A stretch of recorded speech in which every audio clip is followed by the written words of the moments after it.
Welcome into the Ryco Performance Monday Night Top Split. We got the A Open coming at you live from the Las Vegas Motor Speedway out here in Las Vegas, Nevada. I am Austin Edstrom, standing alongside Sheldon Atkins, and Austin Derbyshire is behind the production booth as always, as we are getting the top down, the aerial view coming down over the Las Vegas Motor Speedway, the 1.5 mile circuit. Here's Sheldon. What do you think of the racetrack tonight, and what do you think we're going to be seeing here in the A Open? Well, first thing I got to say is I absolutely hate that we have to be up here talking about it instead of on track running it, because this is one of the most fun tracks on the Cup Series circuit, especially for a mile and a half. Progressive banking on both ends of the track gives you a little bit of opportunities to open up your corners and attack things a little bit different than what you would at a normal mile and a half, and just a lot of fun. Really slick surface.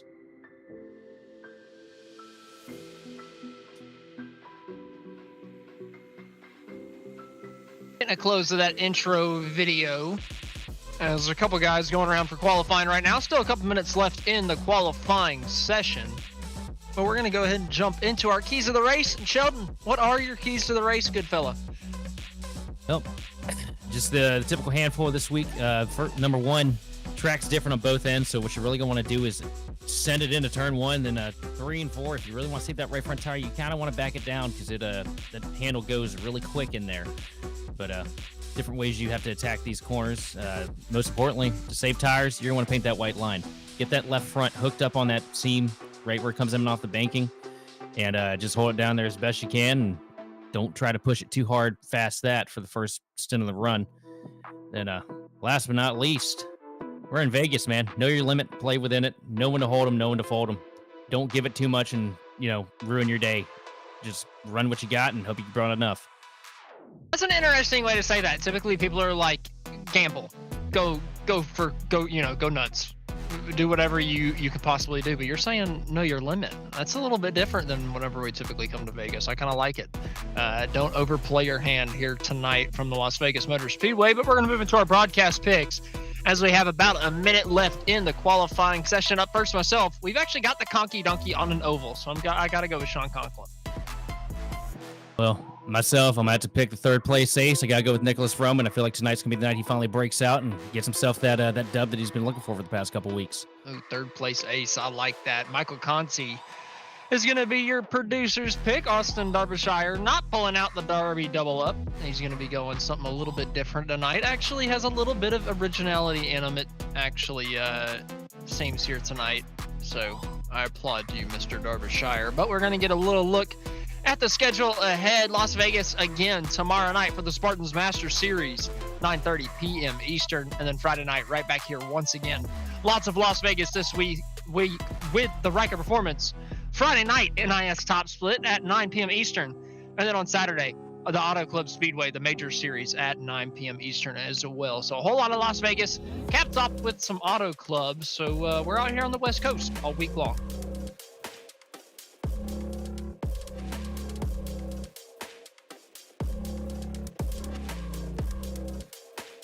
The grid is starting to get lined up. Here's qualifying is just finished up, so we're going to go ahead and do a full field rundown as your racers are starting to line up for the race here from Las Vegas. Garrett Maines up on the pole. He only squeaked it out by 0.03 of a second over Cody Terlindi. Nicholas Rowan lining up in third place. Sean Conklin on the outside in fourth. Tommy Gossett in the fifth place position with Patrick Gitter in sixth. Brandon Bikey lining up on the inside of row number 4. Richard Garcia on his outside in 8th.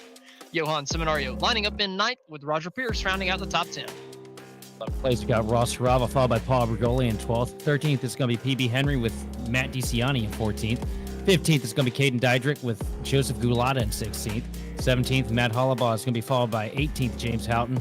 Then rounding out your top 20 is going to be Maverick Davis in 19th and Matt Cox in 20th. 21st is Clayton Hoffman with Devin Medeiros in 22nd. 23rd is Derek Heitman. 24th, Michael Conti. 25th is Daniel Nanny with Diego Morez lining up in 26th. Johnny Baldridge in 27th. Adam Benefiel in 28th. Guillermo Bianchini lines up in the 29th place spot with Chris Davis rounding out the 30-car field here tonight. That's going to be it's a stacked house here tonight, man. 30 cars in this field. Las Vegas, a lot of A lot of opportunity for multi-groove racing. This is going to be fun. I think we have some more chances for comers and goers too. Over the course of a long run here, I think we could definitely see some people burning up their stuff a little early, right? We see that at Kansas where people just go to the top side and rim ride for the first 10 laps, go all the way up to the race lead from 20th, 30th, wherever in the pack. Here at Las Vegas, you can't quite go quite as high, I don't think, but I still think you can use a good chunk of the racetrack and find your way to the front, but it's going to be at the cost of those good years. Yeah, what really makes this place a lot of fun too is, we talk about the differences between 1 and 2. I was talking about in the keys to the race. One of the biggest differences, turns 1 and 2, man, it feels like you're running off into potholes. You got so many bumps down there at the bottom. You can kind of see it right here as they pace here under the yellow. Then you go into 3 and 4, and it is just flat, slick, and fast. It really opens up the door for a lot of different lines to be run. Just makes it so much fun. Because it's 1 and 2, it feels like you're hitting a dirt track sometimes, especially depending on how the dynamic tire's working and, track usage and such. You're kind of hunting for that little bit of extra grip through there. At 3 and 4, I feel like you're a little bit more locked in, right? You don't have too many options. You're either running the low line or you're running the outside line, and you're kind of stuck throughout the corner. Through 1 and 2, I feel like you can kind of mix and match and kind of go from the top side sweeping down to the bottom, and you could even go for some slide job moves down in there. So I'm feeling like turns 1 and 2 is where we're going to see most of the action. We could see some issues coming out of turn number 4 as the racetrack tightens up, though. So a couple things to watch out for. Over the course of the evening, pretty long A-Open here, 100 laps from the Las Vegas Motor Speedway, getting ready to start. The iRacing pace car pulls down pit road for the first time here tonight. Garrett Maines, your pole sitter, bringing the field down. The green flag is flying, and we're racing here in Las Vegas. See Maines cutting all the way down to the apron there, trying to maximize, build a little bit of an advantage coming here to turn 1. Not able to get a whole lot, though, as Terlindi holds tight on the outside. Conklin's going to push Maines through 1 and 2. And they're going to get the jump coming out of turn 2 down the back straightaway. Yeah, Conklin started 4th, got to the bottom down the front straightaway, and was able to get himself down to 3rd here, but Terlindi gets a big shove down the back straightaway. That was Patrick Gitter that gave it to him. He started in 6th. He peaks down into the 4th place spot now. So a couple guys that started in the outside groove. Running well now as Conklin is side by side with Terlindi for 2nd. Cody holding him tight. Sean just driving it down to the bottom of the corner, but he just doesn't have the momentum through the center as Terlindi looks like he's got the advantage on exit. Block both lanes, pull them even with each other, but you see Terlindi get in front of the 54 machine of Conklin as they come down to turn 3. Terlindi up to P2 now. And I hear we got a wreck. Back. He's sideways, somehow saves it, it looks like. Still sideways off of turn number 4. Can't quite tell who it is. Maverick Way Davis. off the back of the pack. Holy crap. I thought for sure that he was wrecking about 3 or 4 times. Maverick Davis with one heck of a save there to keep that thing in one piece and not tear it up. That should have been a wreck. Separates the back of the pack a little bit. Kind of gets them single filed out as they all had to slam on the brakes. For the car that everybody thought was wrecking, but the green flag stays flying. And we've just got a little bulge in the middle of the pack where they're all fighting each other. A couple 2x2 as Paul Bergoli's fighting through on the outside groove, trying to take a spot from Johan down on the bottom of the racetrack, and maybe even Gossett too, as Tommy's falling back from 5th to 8th on the start of this race. I really think Tommy's being a little bit aggressive with his tire saving right now. Trying to keep those things from wearing out too much. But you see that 12 machine Bergoli all over the back bumpers. They come into turn number 3. One guy not worrying about saving anything right now. There's Gulata running that top line. Charging it really hard. Trying to get a good run here on the straightaway. Gonna get side by side with Seminario as they come down into turn number 1. Coming down to 1 and 2, most of the field running the bottom side of the racetrack, trying to save a little bit of tire, but a couple guys fighting on the outside, trying to pick up a couple spots. You don't want to be up there for too long, though, fighting. But a lot of these guys have been stuck up here since the beginning of the race, only working lap number 5. James Houghton still stuck on the top side of the racetrack. PB Henry right behind him, trying to push through, trying to get as many spots as possible. Right now what I'm seeing too is I'm watching that 98 machine of Gulata just committed to that outside line. There is so much time that you can make up going up to the top in 1 and 2 here. It's a little bit stronger than what I remember in years past. So that could be a very viable option moving through this thing to kind of pick up some track position. 3 wide here on the front straightaway, though. Gulata down to the apron on the inside of Richard Garcia with, I think that is Houghton up on the top.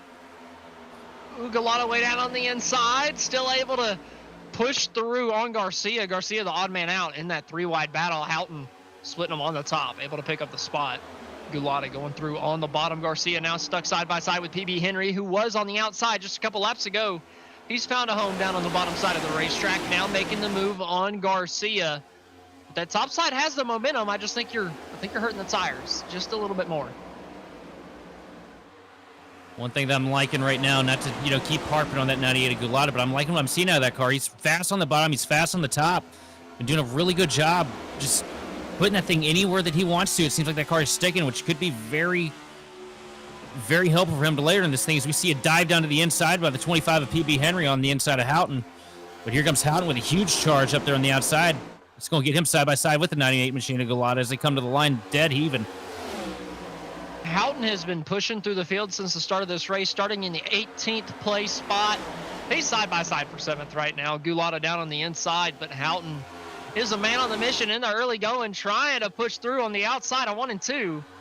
I've said it time and time again as they make contact down the back. Tight side draft, and I just don't know how much this outside line is going to be worth it in the long run if we stay green. If we get a caution about lap 15, lap 20, lap 25, man, James Houghton looks like a freaking genius because everybody's going to come down to get tires. But if we don't get to lap 20, 25, I don't know. Or if we run green the entire way, then he's going to be the odd man out. Well, Houghton's also one of those weird ones where, sometimes you see him go up there to the top, do some crazy aggressive stuff to make up a bunch of track position, and you think that he's going to burn it off, but somehow he's able to find a way to rope it back in and still keep enough tire on that thing to be able to defend, to hold on to his position. We saw it at Bristol a couple weeks back, and wouldn't be surprised if we saw it here as you see the 98 diving down to the inside of Roger Pierce, 3 wide for a second on the front. Gulata down to the inside. Houghton is actually the guy that has to back off. I thought he was going to be able to hold the right rear there of Pierce, but instead Pierce is going to go side by side with Gulata. Roman pulls up out of turn number 2, throwing a block on Roger Pierce. And Pierce is just going to get just about a bump draft coming down into turn number 3, still side by side. PB Henry behind. And Pierce faster through the center of the corner. Gulata a little twitchy. He's going to let the 27 get side by side exiting the corner. He's got the draft down the front straight away. Both these guys actually, Gulata with a little bit of help. And it's honestly just a little bit of gridlock, kind of like Talladega. In real life, PB Henry almost a bit of an issue there through 1 and 2, but they get it sorted. Yeah, side by side, this logjam starting with Tulum. Oh! Houghton gets spun off the nose of PB Henry down to the apron at turn 3. No yellow yet, but he's going to come back across the field and onto the racetrack, and the yellow flag is going to fly. No surprise there. Got turned down, washed back up the racetrack as he goes spinning, and the first yellow flag is going to come out on lap number 12. And see the 25 machine just slides up, gets to the quarter pound a little bit. Round goes Houghton. Houghton did everything he could here to avoid bringing out a yellow. He kept that thing locked up the entire slide. Fortunately for him, he was able to keep it in one piece, but just a little bit of tire back up on the track. That's what threw the yellow. You see him lock it down. It's a classy act there, because that could have been really huge if he tried to throttle out on it.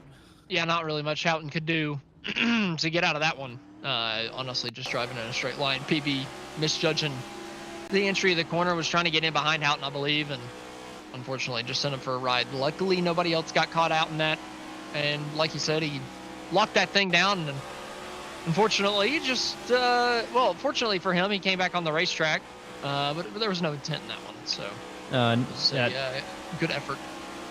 I think PB just kind of lost, direction of where his wheel was. It's very easy to do. These cars are very twitchy on the straightaways. And PB Henry also instantly, before Houghton even stopped spinning, was on the radio apologizing, taking blame for that one. So pretty classy maneuvers there. You don't see that often. Most people just want to sit here and fight about it. A lot of the field already choosing to take 4 tires here on the early caution. Lap number 14 here exiting the pit lane. We're going to be restarting about lap 16, but a lot of these guys already putting on tires. Maybe a little early.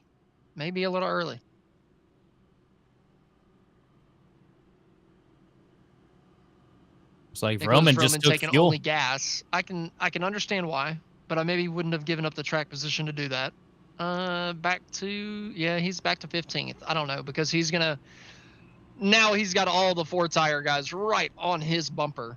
So I don't know about that. He's gonna plummet through this field pretty quick, I would say. You know, if he was running first, second, third like he was, if he would have stayed out, then, you know, you got a buffer behind you. But now you being the first guy on the old tires, good luck. Good luck. Well, the good news for Roman, though, is, he's equal with the guys behind him on fuel. But at the same point, since he didn't take a set of tires there, when this thing turns into the Monday night A Open, like it tends to later in this thing, he has an extra set of tires to throw on that thing and kind of give him a little bit of extra speed here at the end of this thing. Because, Vegas is such an abrasive surface that chews through tires so fast, especially that right front. So pretty smart move for him to keep a little extra set there in the pit box for later on. This is an interesting split strategy caution to me, though, because we had 15 drivers either stay out or take gas only, and we had 15 drivers come down pit road and take tires. So perfectly split even in half. Gonna have to wait and see. What was the better decision? We got pretty even focus groups to pay attention to here. I can tell you what, those guys that stayed out on old stuff, that they're going to be coming back really fast. Oh, yeah. It might take another 5 or 10 laps. They might be able to hang on for a little bit. But if this thing runs green, heck no.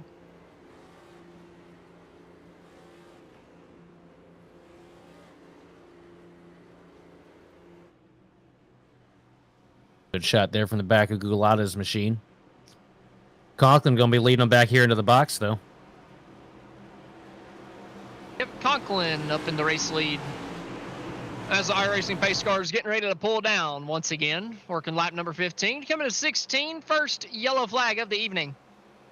Conklin back to the restart zone. Back to the gas pedal. And we're racing once again here from Las Vegas. And it's a good jump from Sean Conklin. Gulata gets down into second. Clears down to the entire top 5. Now single file as we head down to turn 1. Side-by-side action a little bit further in the back of the pack, though. Matt Hollabaugh on the inside of the 56, so Johan Seminario going to get the spot here coming out of turn number 2. Still double file all the way through the field, though, on back from them. This is what the front runners needed, though. They needed to get the running order sorted out at the very beginning. Get it kind of organized. Gulata making a run for the race lead. Had a good chunk of momentum off the high side. Not going to be able to make a run for it. Maybe he does down to the inside, down to turn number 1. Joseph Gulata looking for the race lead. Conklin has the momentum on the top side, so I don't think it's going to work out as we come out of the corner. Can he get the side draft off enough? No, he's not going to be able to. Back in line, but back down to the bottom as we come down to turn 3. Gulata still looking for the race lead. 4-tire guys trying to come through the field, but Gulata's looking for the race lead still. Tommy Gossett through to 4th place on the inside of Matt Hollabaugh. A little bit further back, Joseph Gulata to the inside of Conklin as we head down to 1.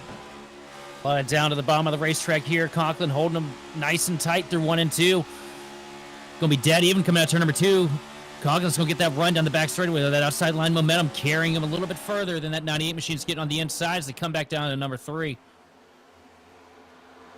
So a dead heat contact, to the lead. maybe. Almost contact between the front 2. Conklin almost shoved into the outside fence. Gulata just having to settle for second for now. Hollabaugh's completed a pass on Gossett for 4th. Gossett's under fire from Paul Bergoli, first guy on 4 tires. Garrett Maines running in the 10th place position, so it is taking these guys on 4 tires a little bit of time to come through. Maybe that caution was early enough to where the tire advantage was not that large. Now again, 10, 15, 20 more laps, and that advantage will be even greater, I think. So if you're one of those guys on 4 tires, just don't burn them up early. Expect this thing to go green for a long time. Let it come back to you. And I think that's what we're seeing too right now. The reason why it's taking so long for these guys on new tires to get up there to the front is because they are saving, because they know that they don't have to match pace with these guys on the older stuff in front of them. They can charge whenever they want to. So why go out there and scorch them off and kill your advantage now? As you see Bergoli under fire right now from Hoffman in the 6 machine up there on the outside. Hoffman getting a good run coming out turn number 4. Going to be able to clear that 12 of Bergoli. And he's going to draw a bead to the back of Tommy Gossett here on the front straightaway. Getter and Maine side by side as we come down to turn number 1.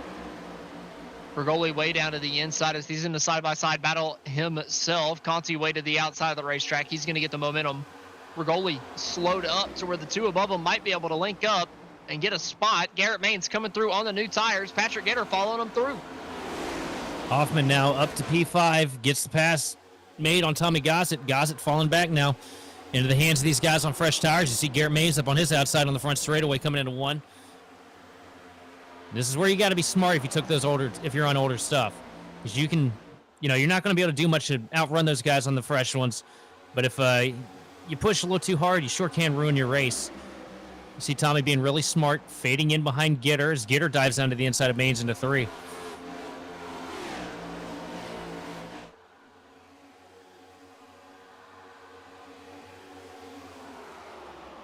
Maines still on the outside of the racetrack, trying to fight forward further up towards the front. Gulata is trying to fend off PB Henry down into turn number 1, but he runs way high up the racetrack, expecting to get the drive down the back. But he's going to end up getting cleared off the corner. PB Henry up to the second place spot, just getting a shove down the back straightaway there from Gulata.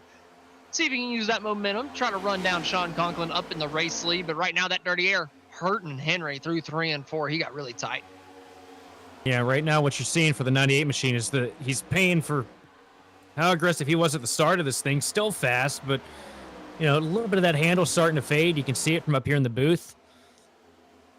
Starting to fall back into the clutches of some of these guys. Single foul up here at the front, but here we see Richard Garcia down to the inside of Paul Grigoli going into turn number 3. These guys fighting for a spot in the top 10 right now. Paul Bergoli around the outside. Tommy Gossett going backwards on the bottom side, though. Tommy might have had something go wrong because he is going backwards and going backwards fast as he's still stuck on the bottom side of the racetrack. 3 wide now. Garcia holding him tight.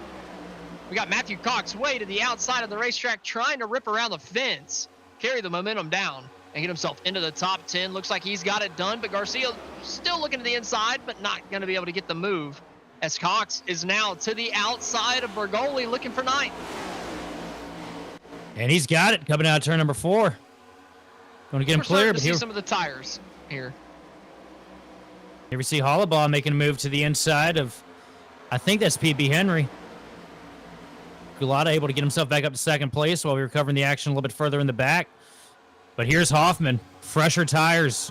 In line now behind the 25 machine as they come into turn number 3.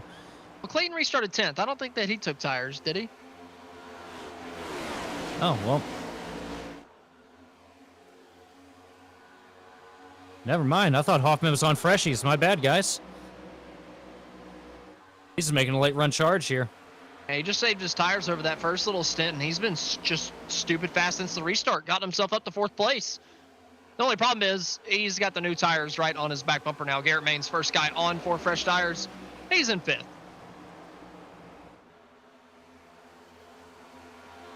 Oh my God, Sheldon, look who it is in the chat. Oh, man. It's our favorite. Garrett Maines picks off Clayton Hoffman coming down to turn number 1. So Garrett Maines jumps up to the 4th place spot.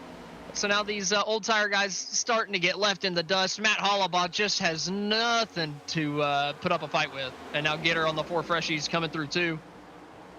Nothing you can do if you're on the old tires now. You were just out there skating. And all these guys, I mean, they still feel fine, right? They've only got 15 laps on their tires. You're sitting at 25 under green flag conditions. It's a big difference at this point. Hey, what the show right now is watching Houghton crawl his way through the field after that spin he went for earlier that brought out the first caution. Fell all the way back to, I think, 29th position. He's already worked himself up to 20th and is getting ready to make a move for 19th here behind Roger Pierce and Tommy Gossett. Good recovery. He's in good company, too, with Pierce and Vroman around him.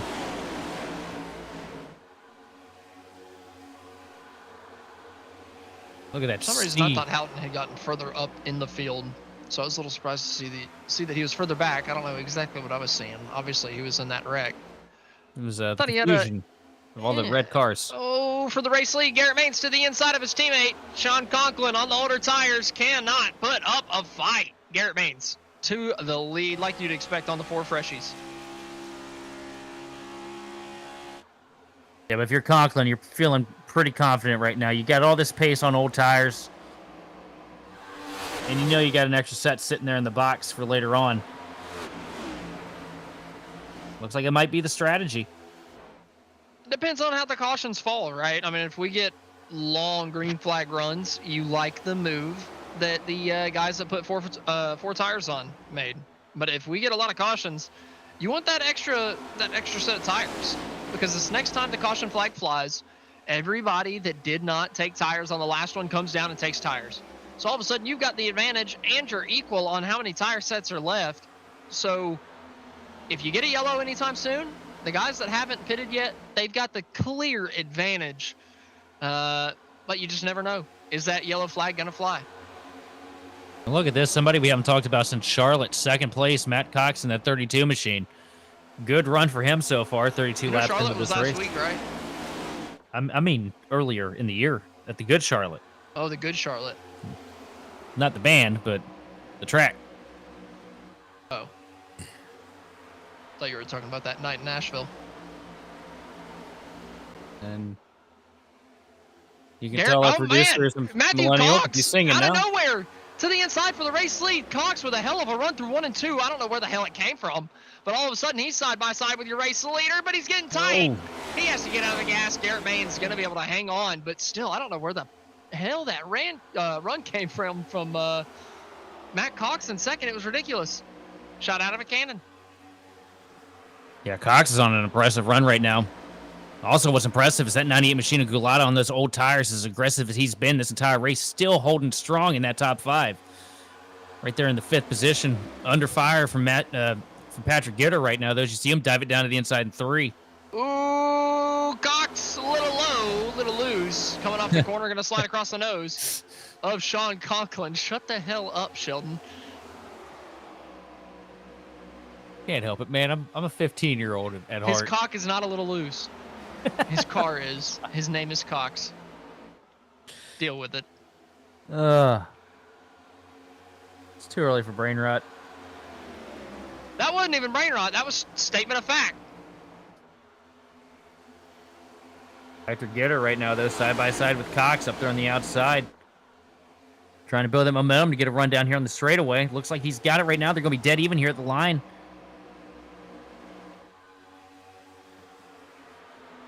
Conklin under fire, though. Michael Conti moves up to P2. Was Conti one of those that took tires? I do believe so. And no, he was not. He was not one of those that took tires. He's just saved his stuff so well that he's still up here. What in the hell?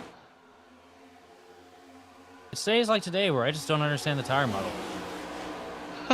Yeah, I'm. We got to wreck on the front straightaway. Huge crash. That's gonna do it. Mikey's around. On the front straightaway, coming down into turn number 1, just about Paul Bergoli in the infield grass. Doesn't look like too much damage to the outside, but you just never know what it could have done to the inside of that number 12.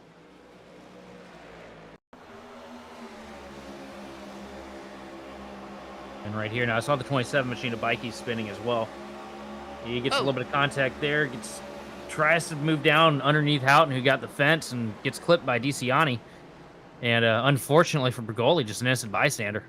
Yeah, it was just tight 3 wide, and unfortunately, the somebody that didn't have anything to do with it a couple rows back is the guy that goes around coming down to turn number 1. Paul Bergoli getting sent around as well with Brandon Bikey, just trying to avoid Houghton, and unfortunately, it was tight for him. Luckily, he saved that thing, didn't have any contact, so should be good to continue. As we get one more replay of Bikey coming off the corner. He had the run on Houghton, looking to the inside as James got the fence and just a little bit of contact. Sends him around and kicks off the accident for our second yellow of the day. That helps out all the guys that did not pit earlier. Hurts all the ones that did. But we're going to go ahead and take our first commercial break of the racing action. When we come back, we got a lot more racing coming at you live.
Racing isn't easy, but experiencing it is.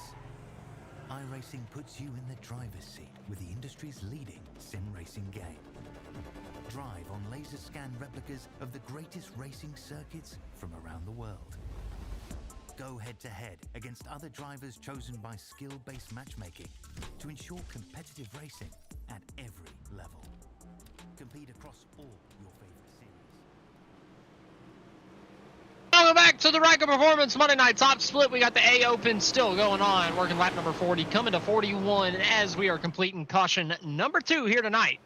The iRacing pace car pulling off, coming to pit road. James Houghton up in the race lead. The green flag is flying, and we're back to racing here at Las Vegas. Michael Conti to the inside already, 3 wide for the race lead right on the restart.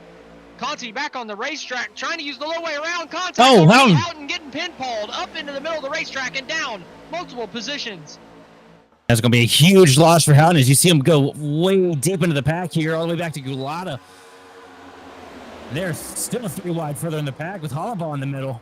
Roman down on the bottom.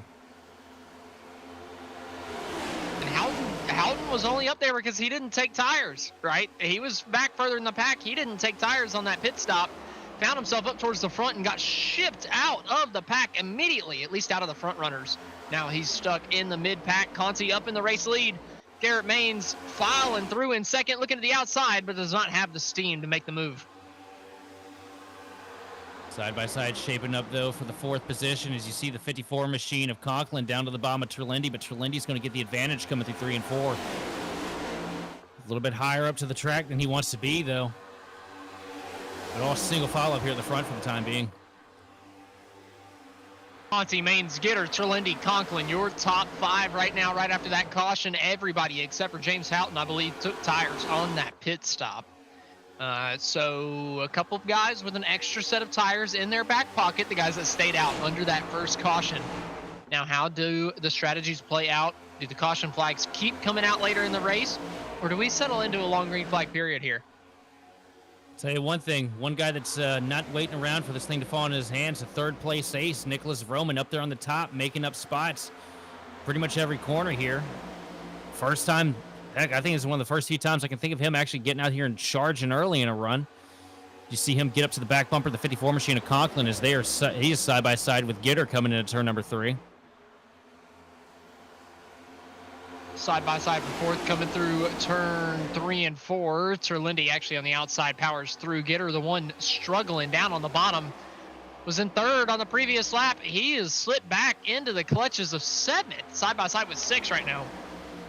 With 5th. He's in 6th. Now side by side with Pierce. He's going to lose that spot too and go all the way back to 7th. So Patrick Gitter not having a good couple of laps, but up towards the front. Michael Conti looking to the inside, trying to pick off 2nd, trying to take it from Cody Trelendi. Trelendi getting a really good launch up there on the top line, though, with a huge push from the 54 machine of Conklin as they come down into turn number 1.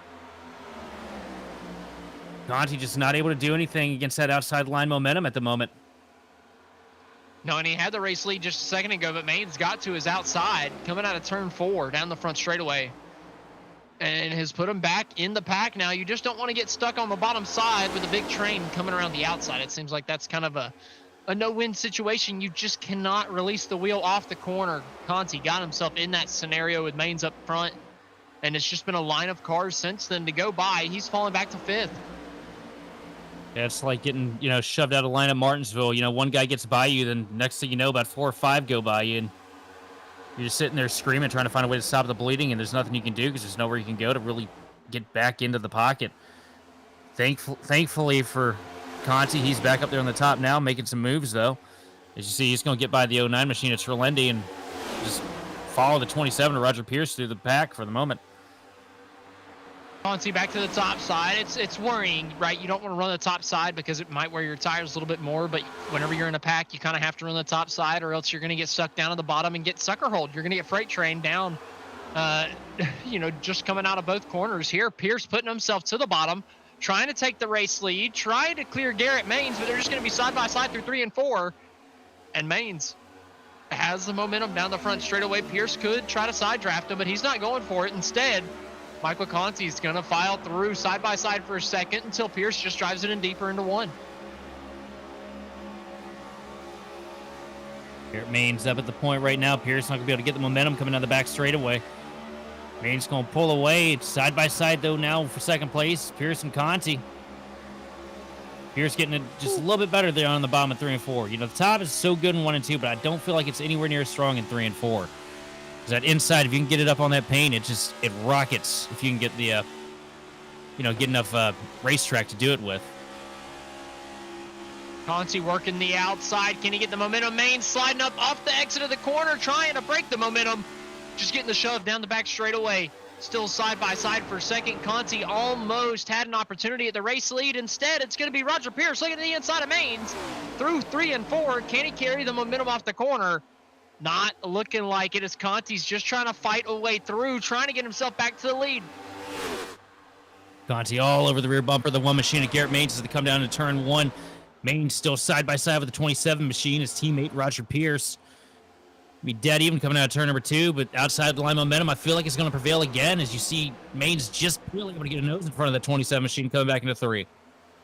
Oh, Roger Pierce powers down to the inside of 3 and 4.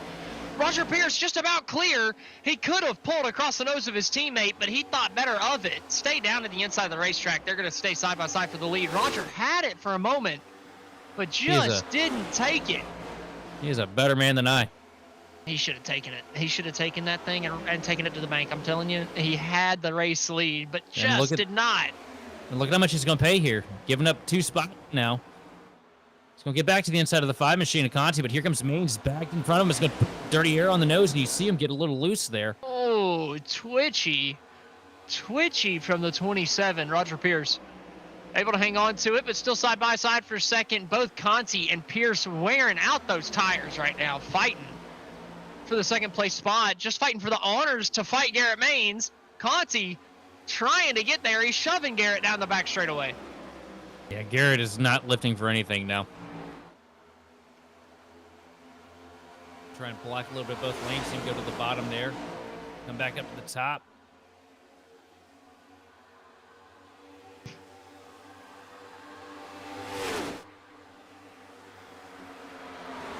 Passed halfway, side by side for second. Still Conti looking around the outside on 1 and 2, but Pierce, he gets to the back bumper. Main shows up at the racetrack. Roger Pierce looking to the inside, but Michael Conti with a huge head of steam off of turn 2 is going to fill the outside hole. Push Mains back down into 3.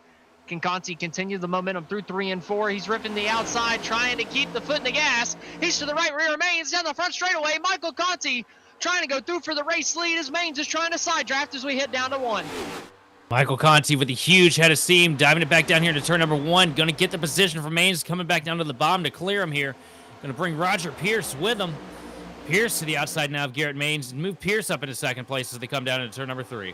What a move there from Michael Conti to take the race lead, able to fight through 2 teammates to make it happen. But Roger Pierce, he's not content with running in second. He's still all over the back bumper of Conti.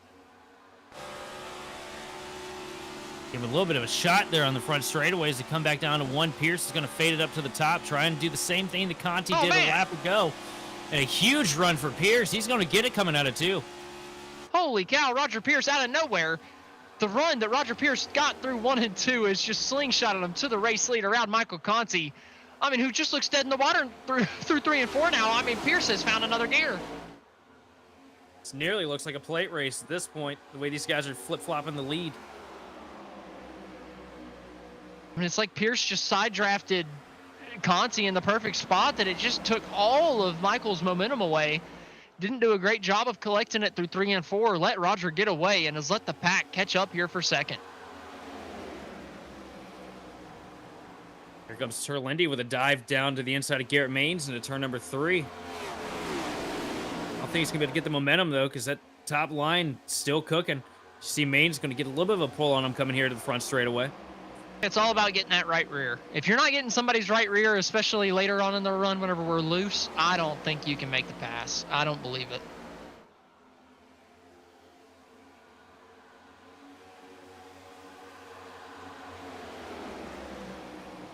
Well, Matt Cox got pretty loose there coming out of turn number 2. A little bit further in the pack, you see him side by side with Patrick Gitter up there on the top.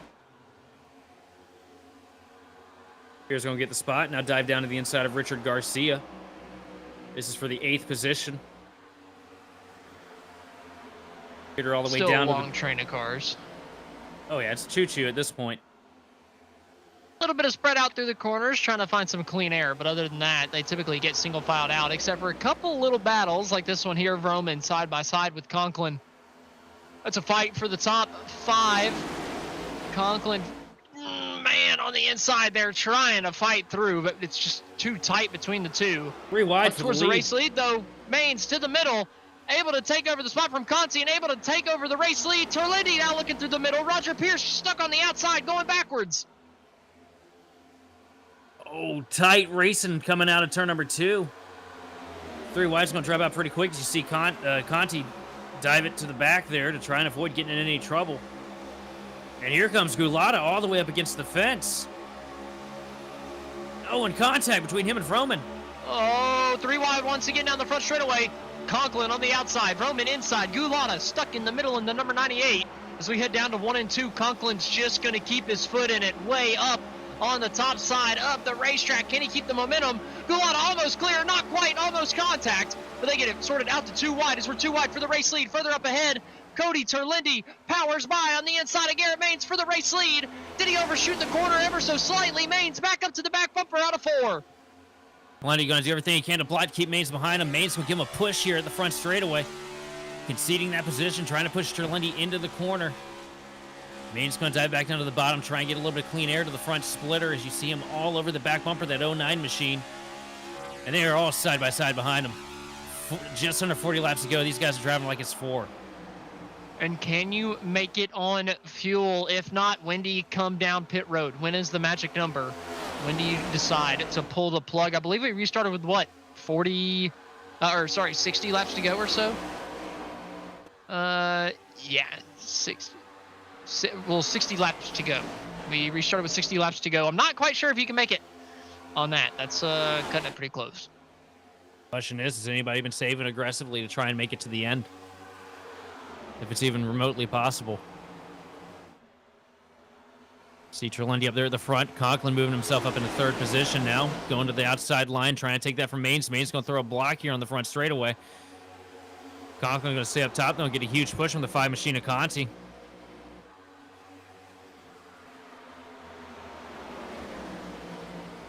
And a big dive down to the bottom for that 54 machine of Conklin. Still a lot of hard racing throughout the pack. It's spread out. Michael Conti has found himself back to the inside of 3rd place. Sean Conklin pinching him tight through 3 and 4. Conti not able to get the momentum through the center of the corner. He's going to have to back out of that fight.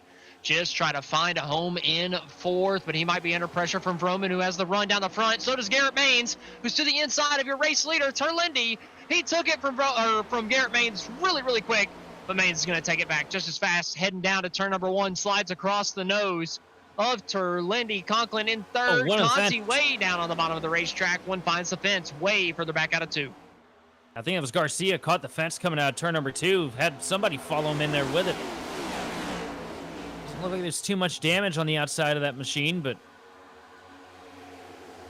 you know, we've heard it before. You get up there and you tap the wall and it really messes the tires up for a handful of laps. Whew. Cody, late dive down at the bottom, blocking Sean Conklin. The 54, his run completely stalled coming through turn 2. Conti able to power by on the outside, and he's going to power by both of them. He's got the momentum. Michael Conti from 5th to 3rd to 5th, back to 3rd once again as he's whipping the fence through 3 and 4 here at Vegas. Can he make the speed coming out of the corner? He's going to get side by side with Roman, and he's got the speed to get to the inside of Garrett Maines and blow his door off across the start finish. Michael Conti with that outside line run moves himself up to the P1 with a decent advantage to Garrett Maines. That was just so impressive, man. That was ridiculous. The run he got off of turn number 4, ripping the fence like he did, was unreal. I have not seen that big a run off of turn number 4 all night long. He's trying to do it once again. Everybody else just running lanes lower. Conti all the way by the wall and down the front straightaway. The momentum he carries just about breaks the draft from Garrett Maines, able to stretch it down the front.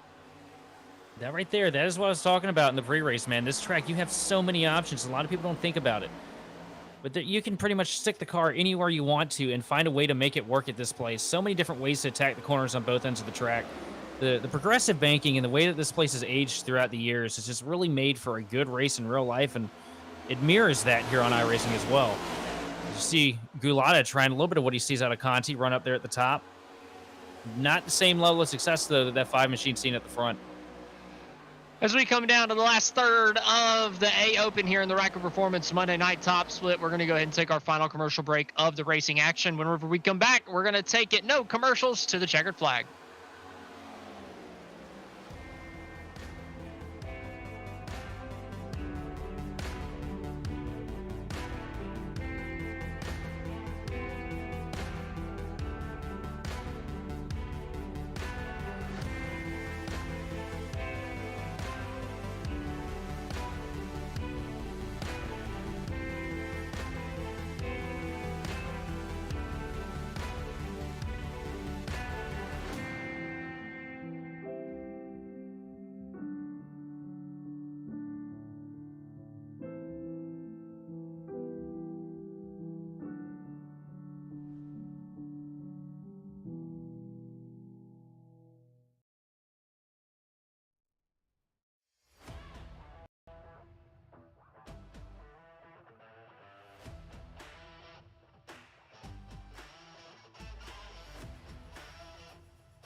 Racing isn't easy, but experiencing it is. iRacing puts you in the driver's seat with the industry's leading sim racing game. Drive on laser scan replicas of the greatest racing circuits from around the world. Go head-to-head against other drivers chosen by skill-based matchmaking to ensure competitive racing at every level. Compete across all your favorite series. In officially licensed cars, engineered to deliver the most accurate driving experience possible.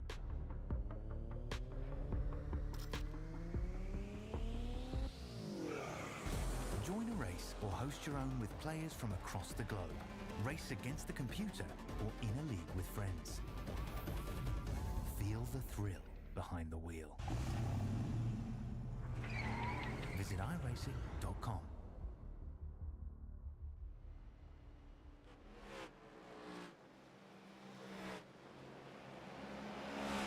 Well, everybody, welcome back. Things have just gotten interesting here in the Ryco Performance Monday Night Top Split. Just before we came back, the yellow flag has flown for Matthew Cox. On the back straightaway, was in a 3-wide battle. He gets spun around, flying down into turn number 3. No major contact. But you see, he looks to the inside here, makes contact with Tommy. Honestly, comes up, makes the contact himself, and then comes back down, collects Johan.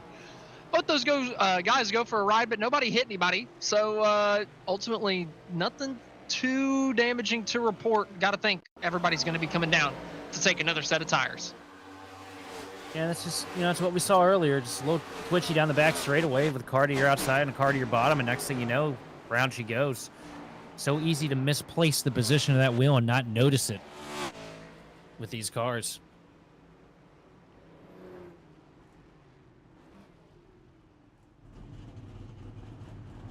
Yeah, I remember whenever I was 15 or so, I was getting my learner's permit. I was driving on the highway, and I checked my blind spot, and my hands just came with me, and I veered into the other lane. It's that easy. Now, hopefully he wasn't looking around him because he's racing a little bit faster than I was going. But regardless, it's pretty easy to just drift ever so slightly. My uncle used to do that really bad, and he drove about 15 hours of a 25-hour trip to New Orleans one year, and man, that was the most terrified I've ever been in my life in a car. We got there, man. I was kissing the ground and trying not to throw up. Well, we're going to go ahead, since we're under a caution period, we're going to go ahead and pull up an in-race reporter because we do have somebody standing by in the Discord here tonight. We got Matt Hollabaugh, who's been running towards the top 10, hovering around there all night long. Matt, how's your night been going behind the wheel? It's going pretty great. Qualifying, admittedly, wasn't my best effort. Had a bit of a moment in 3 and 4, coming to the checkered, so started a bit deep. But yeah, this Ryco bumper thumper Ford Mustang's been doing pretty great for me tonight. So everybody just came down, got tires. We're going to be having 2 more laps under the pace car here. So coming to, 21 laps to go. What's the game plan behind the helmet? What are you thinking on the restart? Going to be starting, I believe, on the inside row. So what are your thoughts going forward? To tell you the honest truth, not 100% sure. We're kind of in that awkward stage where, like, tires are still going to matter at the end of the run, but, like, it's also only, like, 20 laps. So I feel like we're gonna have a lot of comers and goers with a little bit of different strategy. Like, again, like, it's only 20 laps. Probably it's gonna be a pretty hard push to the ends, but yeah, I'm just ready for it to turn into a broadcast NASCAR race and more yellows, and then I can just put on some new tires for an even shorter run at the end.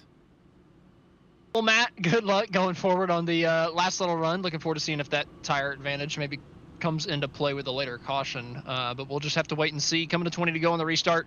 Looking forward to seeing what you can do here, bud. Yeah, I'm hoping that so a lot of the leaders that pit during that first yellow, I stayed out. I'm hoping that they're out of tires, and then we get a yellow like 10-ish laps in, and then I can capitalize from there. But yeah, thanks for the well wishes and good luck on the broadcast. Alrighty, that was Matt Hollabaugh running in 13th right now. We're gonna have to wait and see what he can do on the 4 fresh tires that everybody's out there on now. Roger Pierce in the chat running right in front of him says, hey guys, don't do what I did. I don't quite know what Roger Pierce did. Did he slide through his box or something? I'm getting a look back on the pit sequence to see what happened to the 27, why he's running so far back from where he was. It looks good getting in the box, so I'm not quite sure what Roger Pierce did wrong. Maybe there was something under green that I may have missed at some point, because I do remember him fighting for the race lead, and now he's back there in 12th. I think he just ran the tires off. I think that's what it was. I think that old Roger might have just ran the good out of those good years. Well, 20 laps to go. One more chance to get it right. You got Nicholas Vroman starting up here at the point with Conti to his outside. I don't think that's the way it's going to remain for too long, though, based on how aggressive these guys have been further in the pack. Coming down to a restart with 21 laps to go here. Going to figure out who's going to take home the win in the A Open of the Ryco Performance Monday night top split here tonight. Nicholas Vroman up in the lead. He's got 2 tires on that thing. He didn't take 4, but the rest of the field on 4. So what can the 95 do on only 2 fresh tires? Coming to 21 laps to go. The pace car's pulled off through the restart zone. Vroman back to the gas, and we're racing once again as Vroman pulls down to the very bottom side of the racetrack, just trying to get clear as we head down to turn number 1, side by side for second. But crucially, Vroman clear for the race lead. Vroman up here on the point, but Garrett Maines down to the inside of that 5 machine of Michael Conti. Side by side coming out of turn number 2. It looks like Maines is going to get the advantage for a second, but Conti's going to snap it right back coming into turn number 3. Oh, almost contact for 4th. That was close. Hard charger on the bottom side of the racetrack coming through. Michael Conti, though, for the race lead. Looking to the outside of Roman. Looking to the inside now as Roman throws the block down the front straightaway. The number 5 looking to the inside as we head down to 1. He's just going to drive it in deeper. Try to clear the 95. Roman's loose. Oh, man. Conti just barely gets by, but Roman gets back down to the bottom as we head to 3. Massive slide job from the 5 machine of Conti as he's going to come in door to door with Roman. Going to send it deep into turn number 3.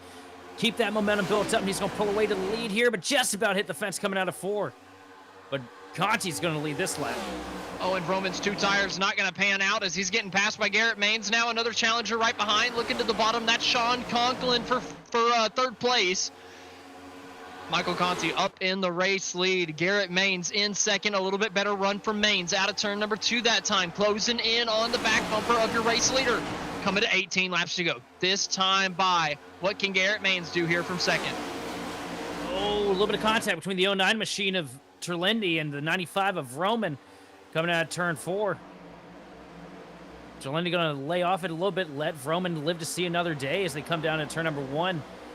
And a huge launch into the corner for the 95 of Roman, getting him back to the back bumper of the 1 machine of Maines. Everything single file up here at the front, though. Conti has a challenge for the race lead. Garrett Maines to the inside of 3 and 4. Typically, the outside is where you want to be, but Maines has the side draft. He's got enough momentum coming off the corner to pull ahead of Michael Conti coming down the front, and he's got the help from a teammate. Nicholas Roman to the back bumper, giving him a shove down into 1, clearing Garrett Maines to the race lead as Roman just slides up across the nose of Terlindi, coming through 1 and 2. The battle for 3rd a little bit further back. Conti, though, losing out on the battle for the lead. Conti going to go right up here against the fence like we've seen him do so many times before and see if he can build that momentum on the fresh tires as well as he can later in the run. Huge launch down the front straightaway. It's going to pull him right back up to the back bumper. That 1 machine of Maines as they come back down into turn number 1. What's he going to be able to do with it? I just feel like the tires have to be a little bit older. Now, there is still 15 laps left in this race, 16 actually. So if we run green to the end of it, I think at the end of this run, that top side might be a secret weapon that Michael Conti could use to his advantage. But right now, right here on the newer tires, a lot of grip still left in them. I feel like you got to get that thing lower on the racetrack. Conti doing a good job keeping it a little bit lower than Maines there, keeping a little bit of air on that left front side of the splitter. We talk about that dirty air being so important all the time. But here comes Conti with a huge charge up to the top. Not going to be able to get much of a pull, though, because Maines is going to get a good run coming out of 2. But here comes Conti back to the rear bumper, the 1 machine of Maines. He's got some momentum coming down the back straightaway, and he's going to go way outside once again. Michael Conti trying to use the fence to his advantage, trying to get the run down the straightaways. Can he get enough of a run to actually make a dive here down the front straightaway? It's not going to be close enough. Garrett Maines just with a big enough run to keep the advantage as we head down into 1 and 2. This time, Conti just going to run in the tire tracks. Not going to try anything different. Terlindi fighting a little bit further back for 4th. But for 3rd, Nicholas Roman hanging on with those 2 tires. You thought that maybe as soon as he lost 1st and 2nd place, he'd continue his fall. But Mr. 3rd place says, 3rd place is where I'll stay. And what an all-star top 5 we have here right now. Guys that have been so dominant all season. Conklin, you know he's a rocket every week. Roman, I mean, what? He's basically run away with the points lead in the series, if I remember correctly. You got Conti up here, ex-pro driver, and then you got a pro driver up there in the 1st place position with Garrett Maines, who has pretty much dominated every race he's been in this year in the series. We're in for one heck of a show here. And Terlindi holding on strong in the 5th spot. Such a good run for him all night, been up here in the picture.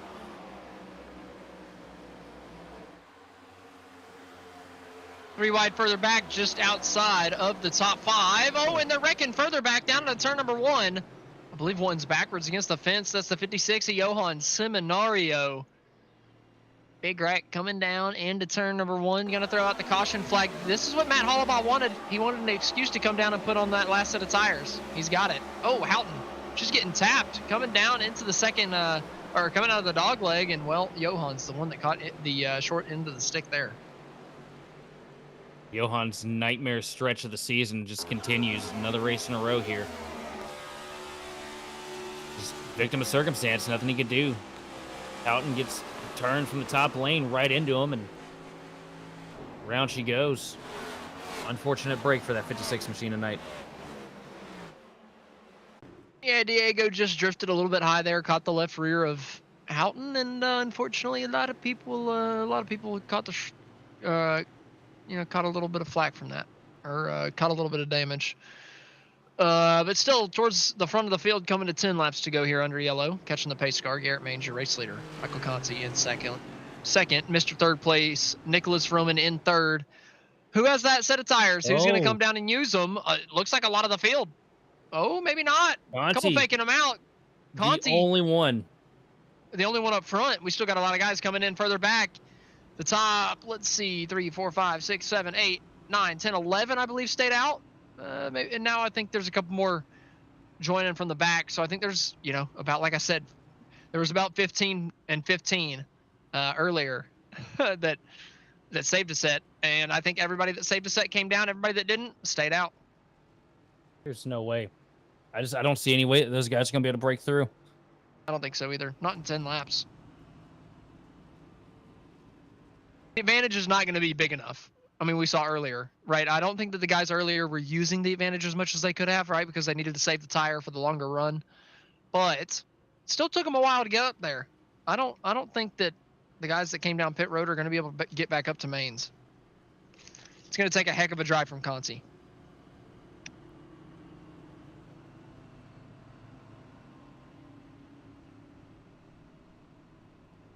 Yeah, with only one green-white checker in this series, too, that really limits the ability for these guys, because we know it's going to get crazy here, man. We're going to be going green with, 7 laps to go? Somewhere in that ballpark?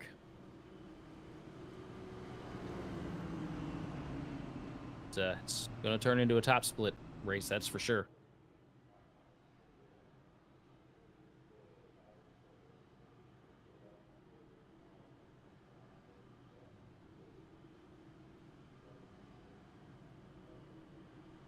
It appears we've lost Edstrom.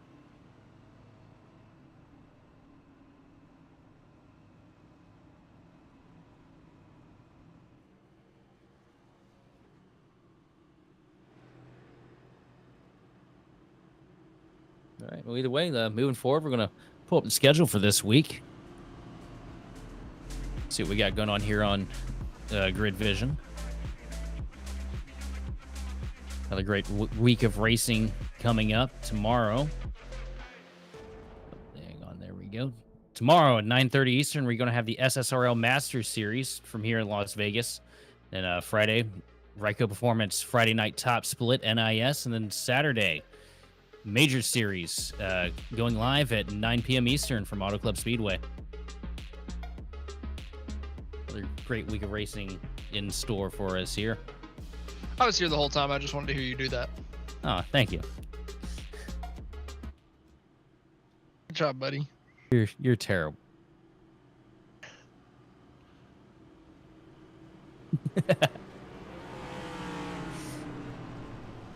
Just trying to get you the experience that you need. Give me resume, You think it'll give me the experience or an ulcer? One of the two. We'll find out which comes first. Hopefully both. Based on my doctor's appointment last week, I think it is both. Oh, no. Couldn't handle the brain rot, turned into stomach rot. Oh, yeah. Well, as long as it ain't ass rot, we're good, right? Okay, well, that's a fair point. I would rather not have that predicament. No, what I was asking you earlier, though, man, this thing's going to be going green with about 7 laps to go. How much chaos are you expecting here?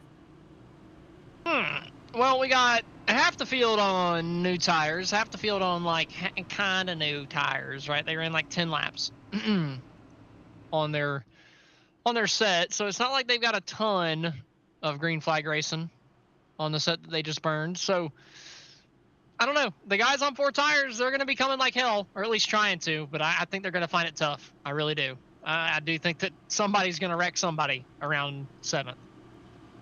Say, what if there's somebody I like right now in this restart? I got to go with that 09 machine at Terlendi. Been so good tonight. It's shown so much pace on these early runs. Guys got pretty much nothing to lose and everything to gain here. I'd be betting on him right now. We'll have to wait and see. How does the restart shake out? Coming to 7 laps to go. Do we have to use that one green-white checker that we have in our back pocket? the iRacing pace car pulling off down to pit road. Garrett Maines pulling us up to the restart zone. Down to the green flag. Maines back to the gas. And it's a good start from Vroman on the outside. They're going to be side-by-side coming down to 1. I think you spoke a little too soon there as Maines It's gets close. late. No, yeah, there it is. Camera angles are really playing with my eyes right now. Vroman up down the top, and here comes Maines with a huge block to the top in front of his teammate, Vroman. That could have been dicey. I mean, just barely clear. Absolutely barely for Garrett Maines, but that's all he needed to solidify the race lead. Vroman might fall back to third as Sean Conklin's looking for second. Going around. 74 machine, way in the pack. Yeah, at the very back of the pack. Somebody going around. It's going to be Chris Davis, way at the back. Think that's going to be early enough to where we don't have to use a green-white checkered? I think it might be a natty. It might. See right here, 74 machine to Davis on the outside of Madera's in the 20. A little bit of Kind of contact. pinches the 20 a little low. Yeah, but they were kind of 3 wide too. But I mean, I don't understand the aggression racing that far in the back. But yeah, I mean, I agree. I just feel, I don't know. I feel like I think the 74 could have given more room here. The 20 is way down on the bottom of the racetrack. I don't know. It's tough. It's a little bit of net code, and the 20 did get really tight in 3 and 4 on that second camera angle there. He swashed up about a lane and a half. I don't think that the 74 was totally expecting the 20 to be that close to him. We'll see it again here from the inside door of that 74 machine of Davis. Yeah, first shot wasn't even an actual shot, unfortunately. I mean, you get that close, you're just about asking for it here on iRacing, to be fair.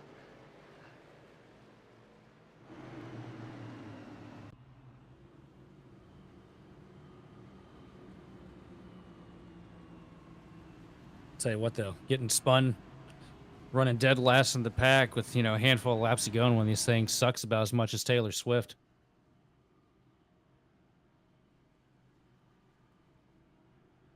I said it.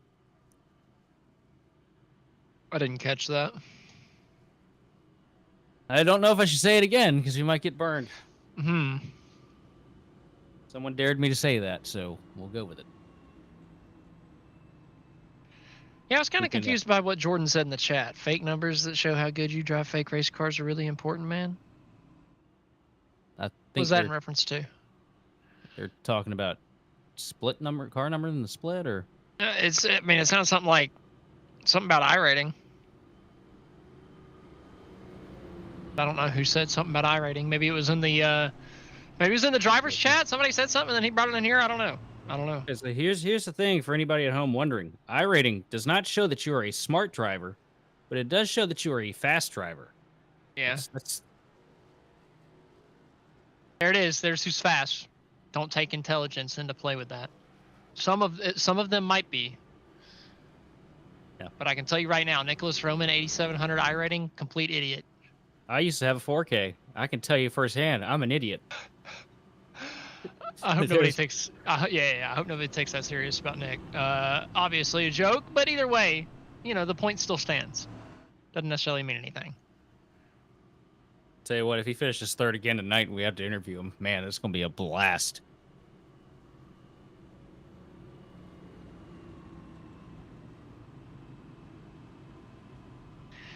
Yeah, I'm just a little lost on what Jordan was getting at. I didn't quite understand the point of that one. I didn't think we were talking about iRating or anything, but either way, you get to the end of these things, get these pace laps going.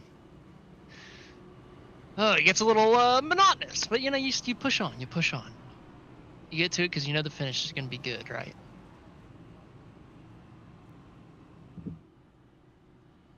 Sheldon told me the finish is going to be good. Well, it is A open. We are going to have potentially a green-white checkered. No. I can tell you that we're going to have a finish, potentially. But I can't tell you that everybody's going to have all 4 wheels on the ground. I voted yes. This is going to be absolutely insane, though. If, well, I guess Jordan's in the chat, so he could have voted yes. Maybe he's the only one that voted that. By the way, yeah, like Maverick said, it's about to get wild. It's about to get wild. This is, and whenever we say wild, we mean we're probably going to wreck on the restart, moving at 80 miles an hour. Somehow, some way, it'll happen. And then we'll get a green-white checkered. Either way, lights out on the pace cars. They move themselves down to Nellis Straight. Just a little bit more time before we can tell what exactly is going to happen in this thing.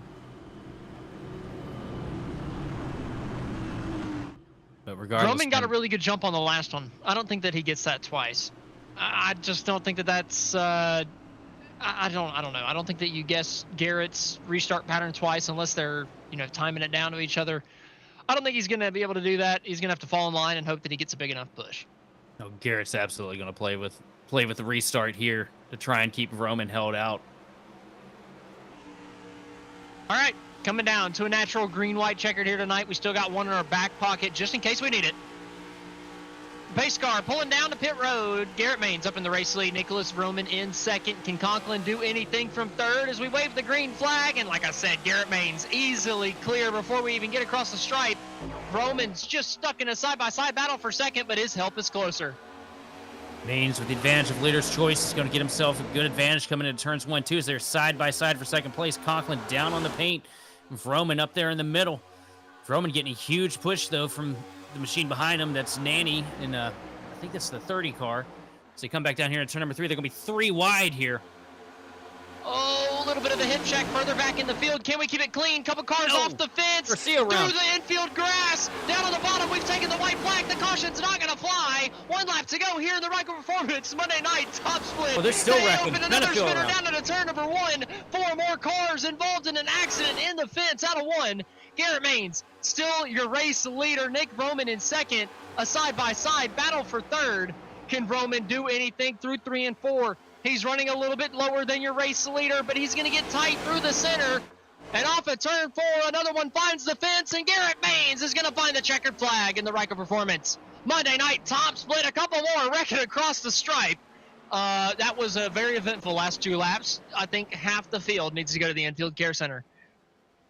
I think we can sit here all night watching replays. We'll just Holy crap. we'll just postpone the B Open and watch that back.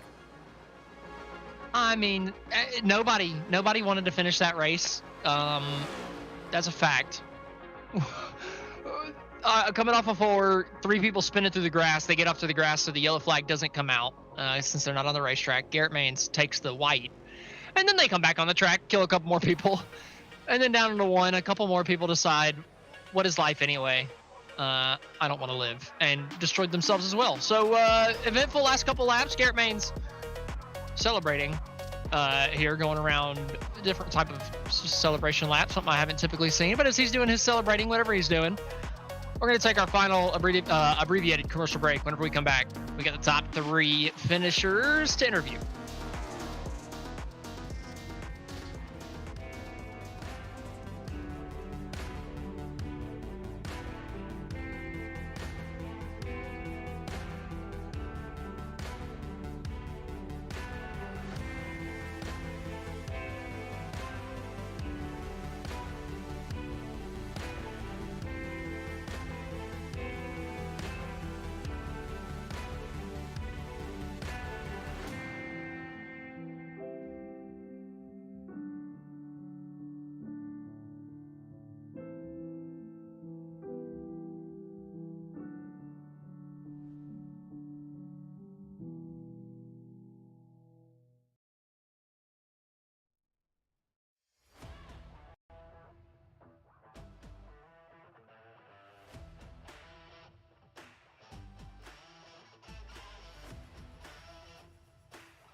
Welcome back to the Ryco Performance Monday Night Top Split. We've just finished up the A Open from Las Vegas. Garrett Maines brings home the checkered flag.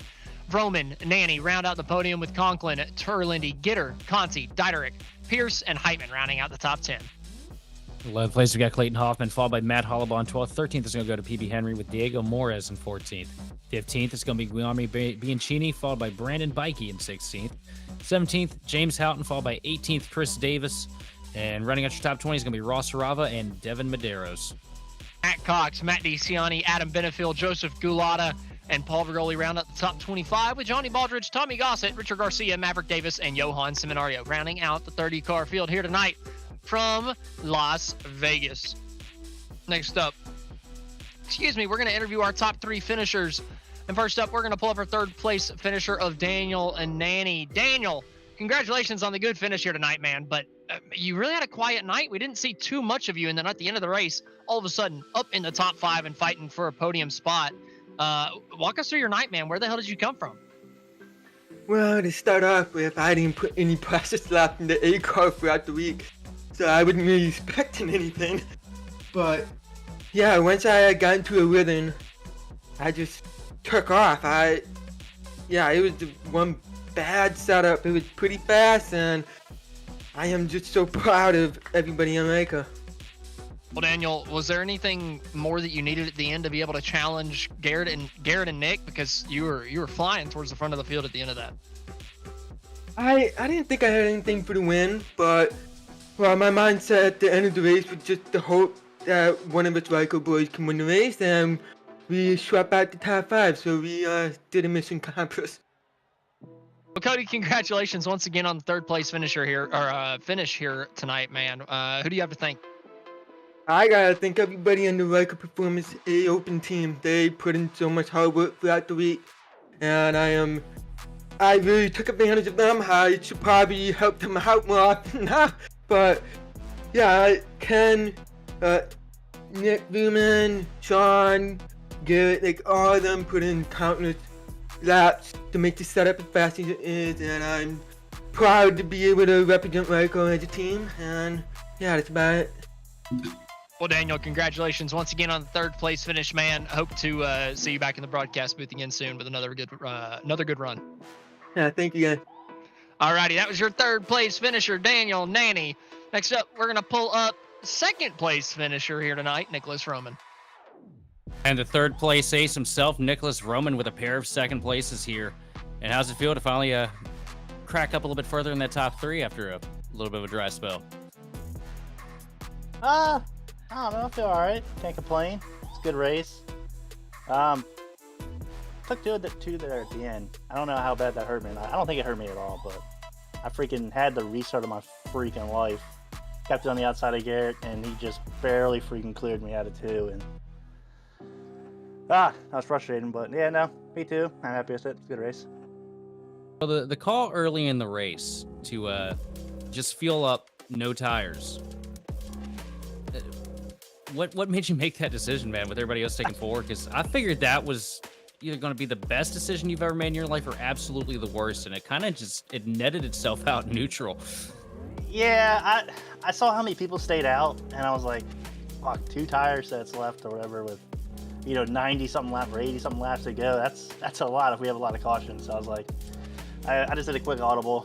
I was like, let me just save the set, I'll eat it. And honestly, the car wasn't too bad. I think I made my way back up to 11th, trying to crack in the top 10 on those older tires. So, but yeah, it was just a little audible there to try and save a set, which didn't matter because I still finished with 2 left side tires and 1 right side. So it didn't really matter what the hell I did there. Well, man, a good run for you tonight. Really smart race, especially avoiding all that chaos, especially there at the end, because it turned into the typical show that we're used to seeing. Who do you have to thank for this one tonight? Everybody at Ryco, it was a good team effort this week on the setup. Ken's down in Florida, so he didn't have power, so, all the guys over there put a lot of work in this week. A lot more than normal, I think we have been lately. At least I have been lately in the setup. So shout out to everybody, over there, put in the work to get this set the way it is. Everyone track, man, it was a pretty good race. I didn't have any complaints. It was good, hard, clean racing. Nothing too crazy. And shout out to you guys up in the booth. Well, man, thanks for coming over here and taking the time to talk to us, and looking forward to seeing you Friday night. All right. Alrighty, that was your second place finisher, Nicholas Roman. Next up, we're going to pull up the race winner. And man, am I getting tired of saying that. It's Garrett Maines, who's your race winner once again tonight from the Las Vegas Motor Speedway. Garrett, this one was not so straightforward. A lot of contenders coming through the field. You had some spirited battles with Roman, Conti, to name a couple. What was it like behind the wheel tonight, man? I mean, there was a lot of battles out on the track, and it wasn't, like I said, it wasn't simple. It was a revolving door, that's for sure. I mean, I had to deal with Cody and Roger and, you know, Conti, Roman. Shoot, I'm definitely missing. Oh, Sean was up there too. Like, I was getting pushed around pretty much the whole run. It was like, do I really even want to lead? Like, every time I got up there, I was just getting air packed on me. I was having to defend the top, and then I was like, well, if I give up a couple spots here, I'm going to lose them all. So it was tough. You had to like pick and choose your battles. It was kind of difficult to save. And then once Conti got to the lead, it looked like everyone suddenly had no pace. I was like, of course, there's no more momentum. So I just kind of sat there and rode, and we did get a caution. I wasn't sure if I wanted it per se, but it did come out, and we were able to capitalize on that on the next run. I mean, once I got out front and it was go time, I felt like I had the car. But I mean, when we were doing a 60-lap run, it's like, who wants to burn their stuff up first? It was kind of a competition of who could like balance, you know, saving tire and positioning themselves. But it was next to impossible to stay in the lead while you did that. But made for a fun race. So Garrett, none of them really got through the pack, but were you worried at all under that last caution, seeing a lot of guys come down pit road, take tires? Did you think that anybody was going to be able to get back up and challenge you for the race lead within those 8 laps? Dude, I thought everybody was about to come down because I didn't have a choice. I didn't have tires. So I came down that first time and it was worth nothing. So I don't know. I definitely was, I thought the race was over. But once everybody stayed out, I kind of figured you'd either get cautions or I could manage. I mean, our pace hadn't fallen off that dramatically yet, and it was going to be pretty much, it's not wide open, but like close enough to where it was really difficult to complete a pass on somebody as long as you positioned yourself well. So I felt pretty confident, especially when we get that first caution at the very end. Like, I knew the green-white checkered, it was over. Well, Garrett, congratulations again tonight for winning at the Las Vegas Motor Speedway. And, well, Garrett, I know that you would like to thank Scott from MCU Body, Linux, and a big shout-out to the guys at Ryco Performance for a phenomenal car, as always. And also a huge shout-out to the Left Court Brothers and FGRXL for all of their support. I mean, I know that they help you out so much, so a big thank you to all those guys. Absolutely, and, you know, I'm going to give a special shout-out to Roman tonight because he definitely had the push that got me to the lead and helped me stay there. So big thank you to him as well. Oh, Garrett, congratulations once again. Yeah, I have it written out so I can just, list it off for you. Because, we're in a time crunch here. We're moving over to the B Open like right now, so I had it ready. Perfect. All right. All right, that was your race winner, Garrett Maines for the A Open. Next up, we're going to get the B Open loaded up. So we're going to get the stream switched over. Be sure to stay with us. We got one more race coming at you live tonight.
Welcome back for some more Ryco Performance Monday Night Top Split action from the Las Vegas Motor Speedway. I'm Austin Edstrom, standing alongside Sheldon Atkins, and Austin Derbyshire is still behind the production booth where he belongs, where he lives, where he thrives.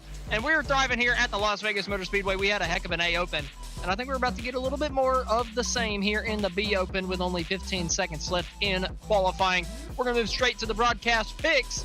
And up first, myself, a guy we haven't seen in a long, long time, Travis Manning, has crawled out of the woodworks. I think he's going to crawl into victory lane at the end of the night. You saw a pick there. Travis Manning, always pretty decent at Vegas if memory serves. Myself, I got to go with the lowest hanging fruit in here. I got to go with 2 in the dink. I feel like Trent Dinkle is going to get the job done tonight in consistent form like he has all year long.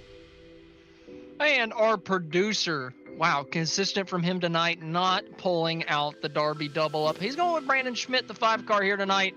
And that's looking like a pretty solid pick, as Brandon Schmidt is going to be the guy that leads us down to the green flag as he is qualified up on the pole tonight here at the Las Vegas Motor Speedway for the B Open. As we are going to jump through our qualifying standings and our starting grid here in just a moment. Here it is, Brandon Schmidt up on the pole. Daryl Hahn just a couple hundredths of a second back in second.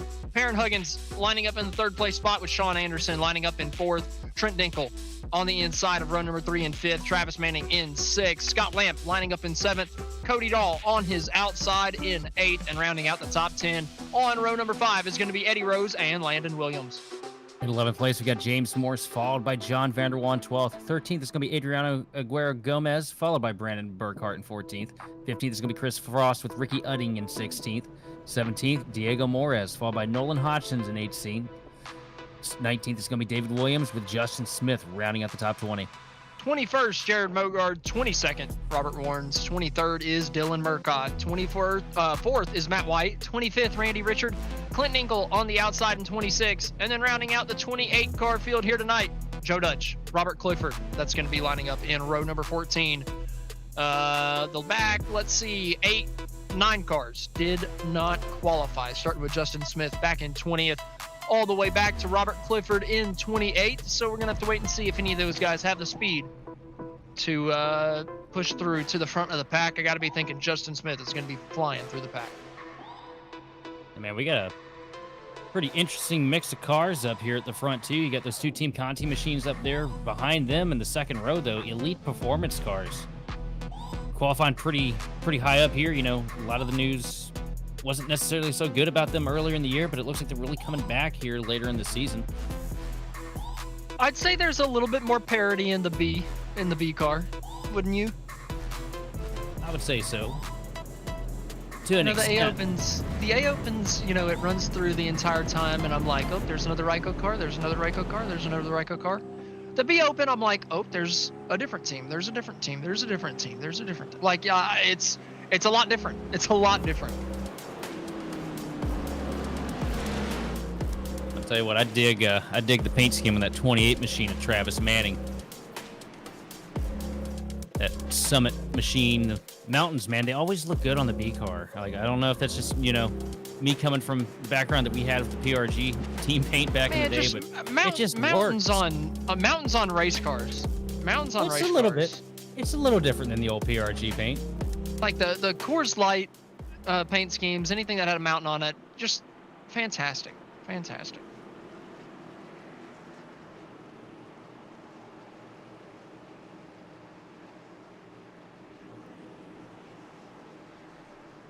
Most of these cars look like billboards. Give me something that's a little bit different. I like how the the mountains don't give that feel. I like that number 2 down there on the bottom side too. Not really a, what I would call a billboard. There's a couple in here that look decent, but 5-car Han looks pretty good too. Either way, coming down to the green flag. So we got 90 laps of racing here from the Las Vegas Motor Speedway in the Xfinity car. The green flag is flying. And Brandon Schmidt to the gas, actually getting beat down to the line by Daryl Hahn on the initial start. We're racing here at Las Vegas. Daryl Hahn with a good launch, but the inside line's going to be more prevalent here on this restart here with the B car. As you see, Schmidt going to get a really good launch through 1 and 2. Going to be able to clear. Going to stay there on the bottom, though, and throw a block on that 2 machine of Huggins. Yeah, he's not letting Huggins carry that momentum down the back to his inside. Instead, Brandon Schmidt stays in line on the bottom, and then through 3 and 4 uses all the racetrack on exit and is able to get the momentum off of the corner. So pull away from the side-by-side battle in his mirror. Perrin Huggins on the inside. Daryl Hahn qualified in second, just trying to hold on to it now on the outside. Daryl Hahn riding that top line, getting that momentum, going to get that Team Conti machine up there in front of the 2 machine of Huggins to come back down here into turn number 3. Going to be single filed out for the top 3, but here's Dinkle starting to mount a charge up there in that outside line back there in 4th.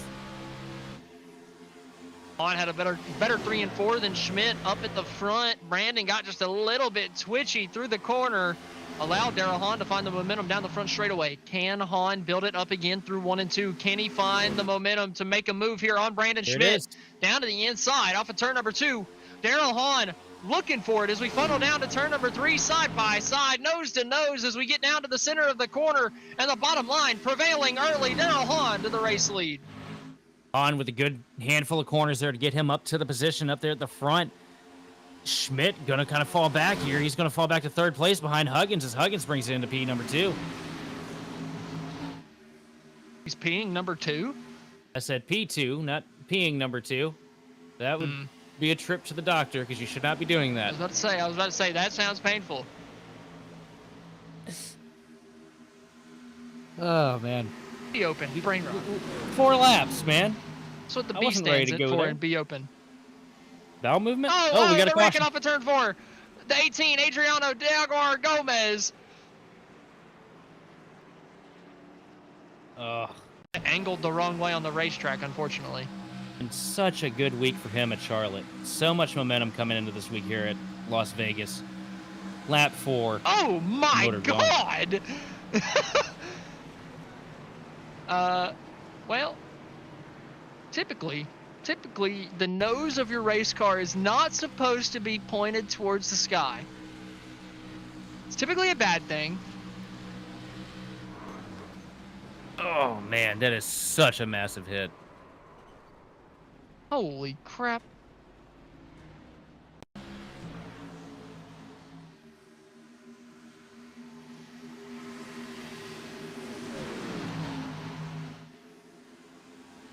That is just such a weird... That had to have been... I mean, obviously, that was a big part of that was netcode. Just the impact itself that launched him. It's going to be it for Gomez here tonight in the B Open. So a tough break in the early going, only 5 laps in, and that's going to be it for Gomez. I mean, like you said, that's a tough impact. I mean, just early in this thing, just getting launched into the sky like that, really no chance after that to get your damage repair. Maybe in the next gen, whenever you get all your damage repair, you can be okay. But in the beat car, I think you're still going to be a little bit worried with how much air that thing got. And as hard as he hit, man, I got concussion-like symptoms just watching that. That was intense. Is that how that works? I think so. You might have a concussion, but it's probably from something else. I only banged my head into the wall 3 times today when I was thinking about the fact I was going to be calling these with you tonight. Oh, that's so kind. Got to get to your level somehow. After all, Nick stole the brain cell that we were sharing. Look, I'm from Alabama, but you're from West Virginia. It's not like you're anywhere above me. That's still the wrong Virginia, brother. We're both but pretty poor in the inbred scale, I'm pretty sure. So I'm from East Virginia. You are. Look. It does not matter which Virginia you are from. You're from a Virginia, buddy. You're down here with the rest of us. We're really working on that hate mail right now, ain't we? I'm just saying.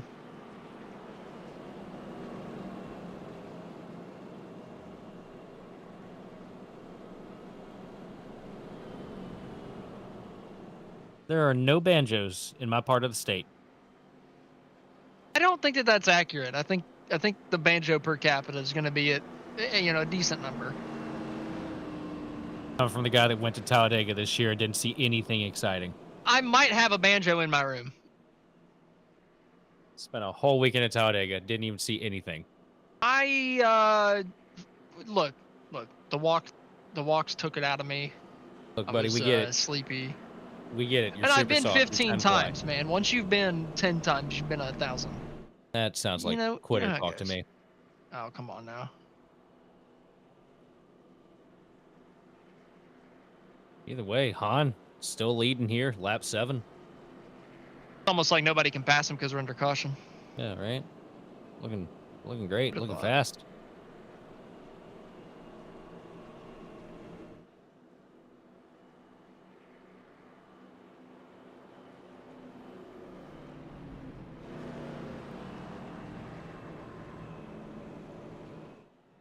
Sheldon, realistically, if we had to plop you into this field here tonight, where would you be finishing? Somewhere in the top 10, I believe. Confident.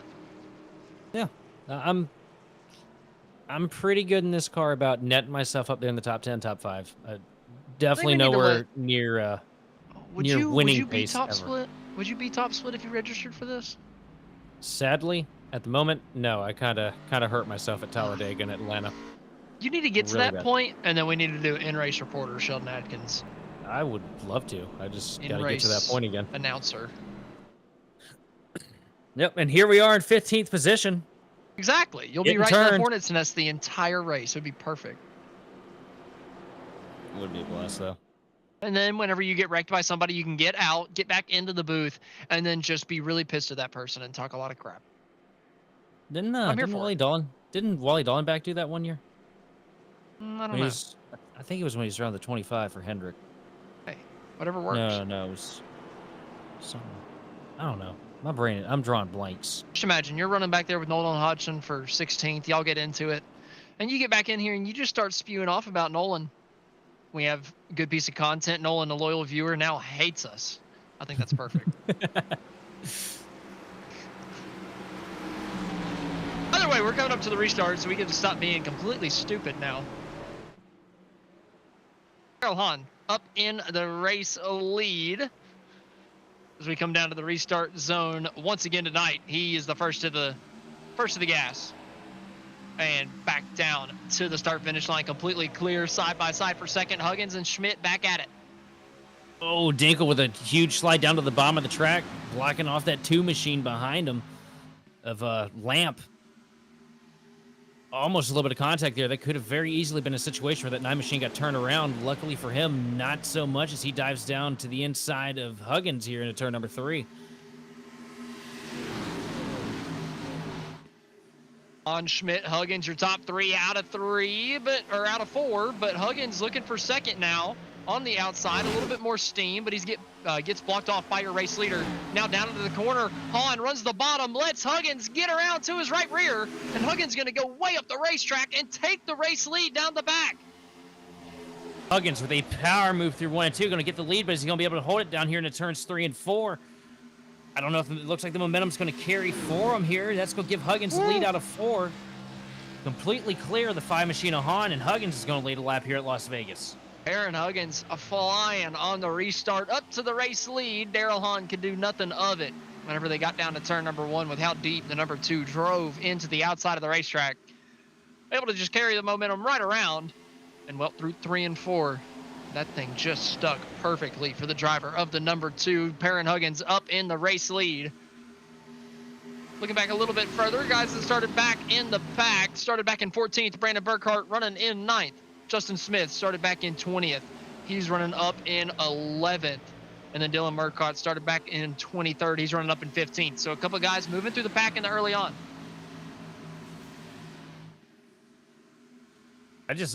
I'm impressed with the pace that we're seeing out of that 2 machine of Huggins, though, because like I was mentioning earlier on the broadcast, a lot of talk around the sim was that EPI was basically on life support, and here they are right now, just great pace in qualifying, and looking like they have really strong race pace, at least here on the early stages of this race. You know, it's one thing to go up against, a bunch of randoms and get up there to the front, but when you're going against guys like Daryl Hahn and Trent Dinkle and Brandon Schmidt, regulars, dominating forces of the B Open Series, and holding that pace, it's an impressive statement, nonetheless.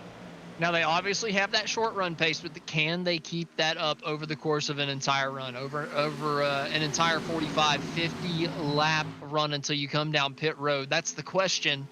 I think in the B Open, you can kind of see the comers and goers more. Who's built for a short run? Who's built for a long run? than you can in the A Open. The A Open, I feel like you can mask it. Here in the B Open, a little bit harder. Right now, I feel like Huggins, if he wants to be able to be relevant here at the end of this long run, he needs to bring it back down to the bottom in 1 and 2. Ride that paint, do what Daryl Hahn's doing there behind you. Save those tires a little bit. Try not to burn off that right front too much. Keep the thing in one piece because, man, this is a very abrasive speedway here at Las Vegas.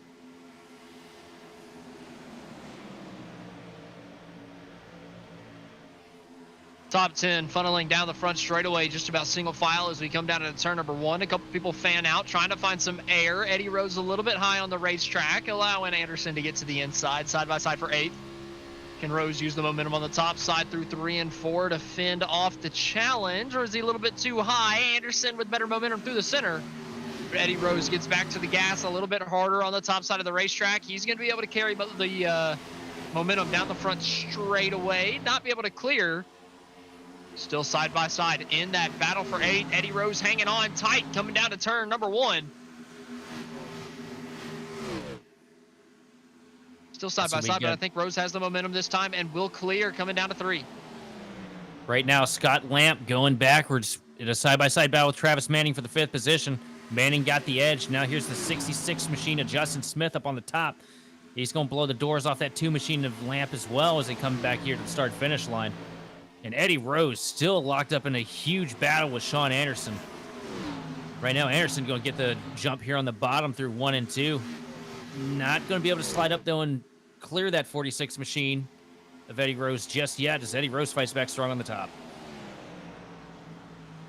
Eddie Rose on the outside, and a little bit further up, Justin Smith is rolling. He's to the inside of Travis Manning. I think he's going to have to back out coming out of 4, but man, Justin has come from 20th. He's up to 6, looking for the top 5 spot. He has been flying in the early going. Can he keep it up with how fast he's been coming through the pack? Does that not hurt your long run speed? Can he keep this up through the entire course of the run?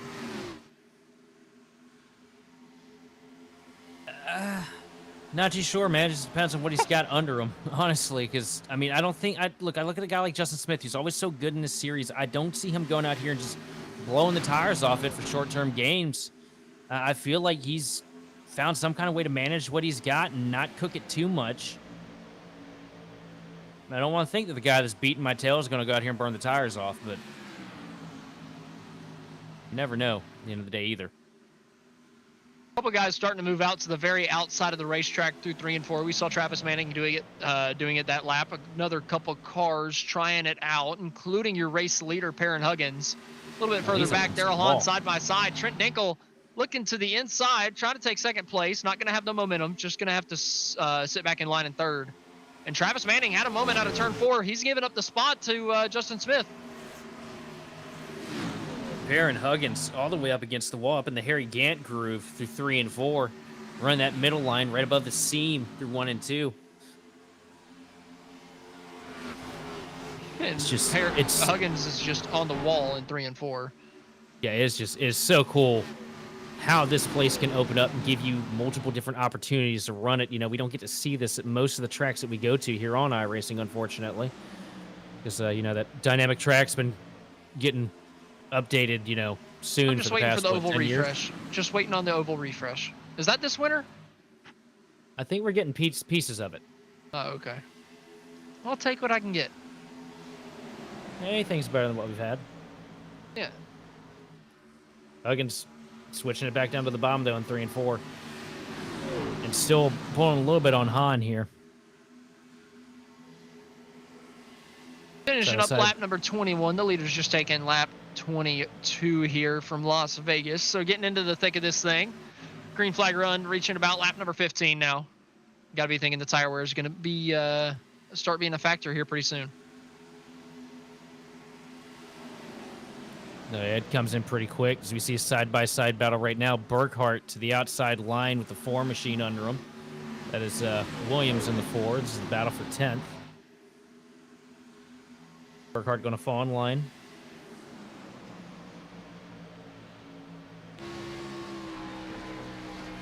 Smith looking like he's about to get overtaken here. You see Lamps back up there to the rear bumper of him. This is the battle for 5th position. Yeah, again, Smith might have just, one way off in the apron. Down low, getting on the brakes, so nervy moment for somebody. Travis. It seems Travis Manning having an issue coming to pit road.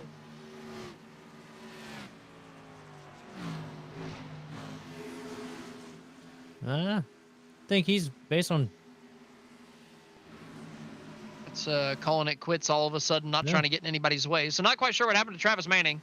Sometimes real life duties come in the way in the middle of sim racing, and I think that might have been what we saw there. Very well could have been. Man's got a Perrin lot Huggins, going on though. behind the scenes. Whew. Just about 0.8 of a second he's got now over Daryl Hahn. Perrin is flying. Yeah, that thing is bad fast. When we were talking about the short run and the long run pace, you know, if they maybe cooked it a little too much on the short, I don't know, man. At this point in the run, still putting up good laps, putting an advantage on that second place spot. I think that car might just be, in a different tier. Yeah, you would think maybe, just maybe, the short run pace was what got him up there at the beginning, but man, he's just driven away from Hahn. And we're now probably 20 laps into the run, right? We had the one caution to break it up, but 20 laps of green flag running, and he is continuing to pull out a lead over Daryl here in second. I gotta think, you know, even if he does slow up a bit, he's looking pretty good up in the race lead right now. Tell you, one thing that's been kind of lost too is since we've had, you know, the wild card rounds the past couple weeks with the road courses, the super speedways, with the B car, we haven't really had the opportunity to get out here on a mile and a half and really see what the new build, what the B car can do here. And surely you're going to see some new comers and goers, you know, massive change on the front end geometry on these cars. Basically taking the entire old notebook that we've had for years and throwing it straight out the window for something entirely different than what we're used to. So it makes sense that we're seeing some new faces up here at the front. With new updates with cars on here, there always comes, you know, new exploits, new things you can do to kind of find a little bit of extra time. And sometimes some of these other guys find them before, you know, some of the bigger guys do. Side by side a little bit further back, Eddie Rose in a battle. Scott Lamp on the inside. Looks like Lamp going backwards now. He was all over the back bumper of Smith not too long ago, but Lamp now losing out. He's lost out to Dinkle and losing out. Oh, huge charge to the back of Dinkle there. Or sorry, I was looking at the wrong guy. My mistake. Rose was passing Anderson there in the 7. Lamp a little bit further up. My mistake. All over the back bumper of Dinkle here going into 1. And he looked like he had a motive as hard as he sent that thing into turns 3 and 4. I wonder if him and Dinkle made a little bit of contact earlier. Man, Huggins has left these guys, man. 1.3 seconds. Perrin Huggins, what do you have under the hood of that thing? Tell you what, it is a rocket. Yeah, honestly, yeah, let's ride on board for a lap, see what he's got here.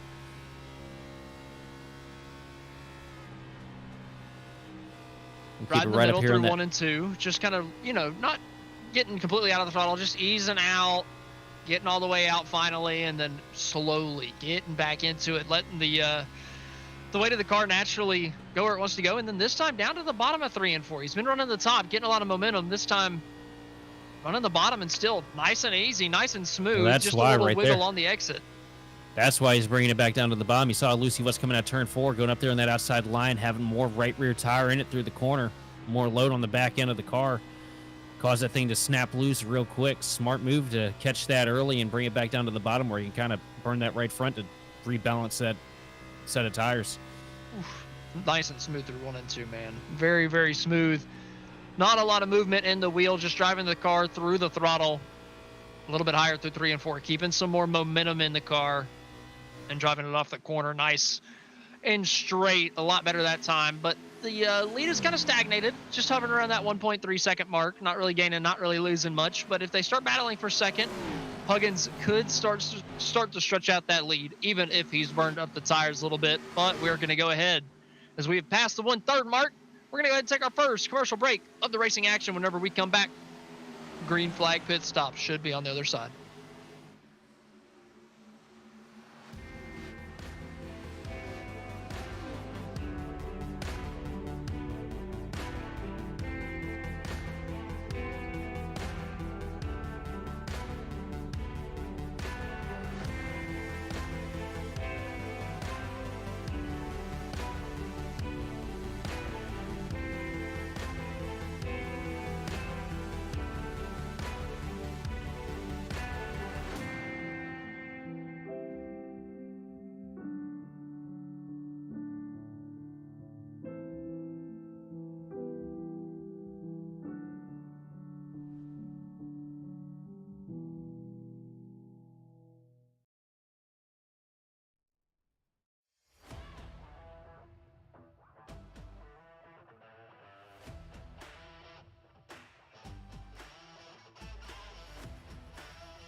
Racing isn't easy, but experiencing it is. iRacing puts you in the driver's seat with the industry's leading sim racing game. Drive on laser scan replicas of the greatest racing circuits from around the world. Go head to head against other drivers chosen by skill-based matchmaking to ensure competitive racing at every level. Compete across all your favorite series. In officially licensed cars, engineered to deliver the most accurate driving experience possible.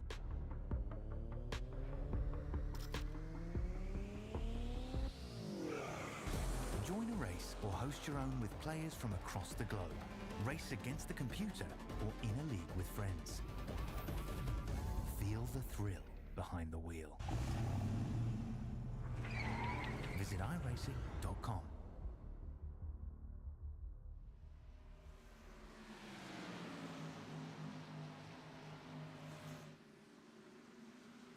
Welcome back to the Ryco Performance Monday Night Top Split. We got the Be Open going on right now at the Las Vegas Motor Speedway.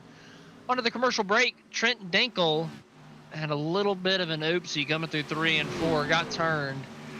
Did not have a caution, but Dinkel has fallen way back to 23rd with damage. So not the night that Trent Dinkel was wanting, not what we were expecting. Two of our race picks down and out in the early going. Yeah, it's a rough rate for Trent. Fast car. Look like he got turned. Right up into the fence. Currently, though, Baron Huggins just absolutely running away with this thing now. 2.5 second advantage over second place Smith. And Smith, we were talking about, did he save tires? Did he burn them? Well, it looks like he saved them. He saved them enough to get up to second, but whenever you've got a runaway train up front 2.7, 2.8 seconds ahead that has had the clean air the entire time, and you've had to drive through 19 other guys, it makes it a little bit difficult for you to run him down after you've gotten up to second. So for Smith, he's going to need to wait for that yellow flag. I can tell you that, but this is Dinkel. After he had the issue already, you can see the right rear damage, him pulling off the bottom side of the racetrack after another issue, deciding to pull down pit road, maybe call it quits on the night. I think that contact they'd have with the outside wall, I think that he may have gotten a meatball flag and had to bring it down for required, potentially. Here's the initial incident. There's that 2 machine. Lamp, we were talking about those two running each other really hard earlier. Oh, Lamp not giving a lot of room. Oof. No. It's all she wrote, unfortunately, for Trent. Rough break for him tonight. I get the need of side drafting, but I feel like Lamp could have definitely cut Trent just a little bit more of a break coming down the back straightaway there. Don't think he just intentionally turned him in or anything, but could have given a little bit more room. Either way, unfortunately, Trent Dinkel, his night's done. As a result, he has left the server. Either way, back up towards the front. Baron Huggins still ripping the fence through 3 and 4 and still starting to pull out that gap down the front straightaway. That gap grows from in the 2.7s to immediately into the 2.9s and now over the 3 second mark into 3.1. I mean, that is how ridiculously fast Huggins is off the top side of 3 and 4, but the yellow flag is flying right before green flag pit stops. We've got the caution.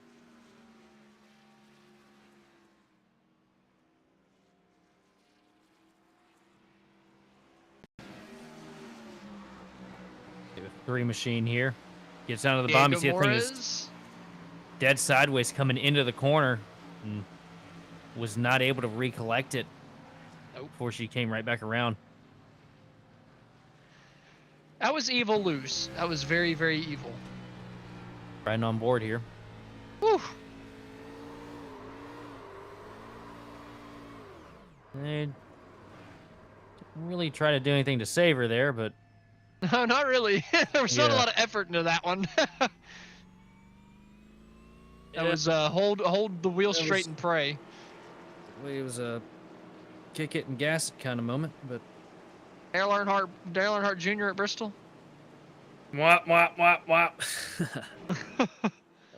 Isn't that one of your favorite guys? That 3 car? Oh, we don't have to worry about that.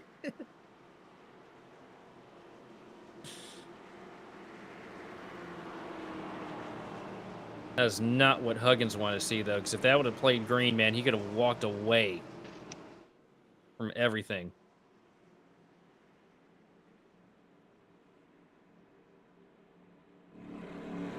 You're absolutely right. Now, a guy that started 20th, that had to fight through a ton of people, that because of that, you had a tire advantage over, is going to be starting more than likely right on your outside if Getting you have a busy perfect here. pit stop.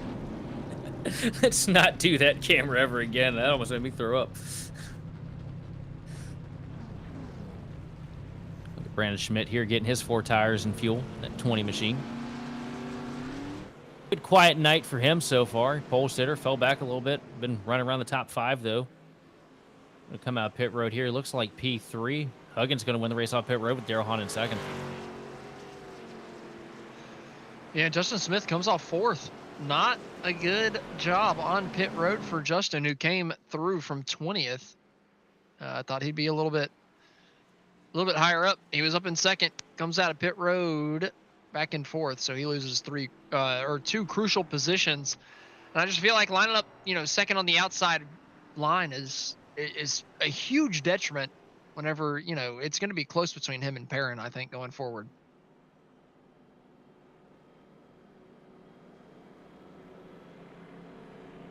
And I think what that was you saw coming down pit road, Justin Smith was locked up all the way to the rear bumper of that 2 machine. I think it's possible that he could have missed his box just slightly and had to back the thing back in. And also, Black Star Racer in the chat with Self Spin 101. Yeah, something like that. He didn't do a lot to prevent that thing from spinning, that's for sure. No, he could have done anything but any of the things that he did that led him to that situation there. Typically, whenever you see the wheels straight, they've just they're not trying too hard. Typically, you don't full throttle rocket into turn 3 and brake traction on the rear. I'd be interested to see the throttle traces there. I would. God, I wish we had SMT on here. I would look at everybody's data. We could really start calling people out. Oh, yep, man. he right reared him. Yep. Execute him. I would have so many wonderful messages in my inbox. Give me the serial protester powers. I think half of the service would be taking a vacation till Christmas at this point. Throw them all in jail.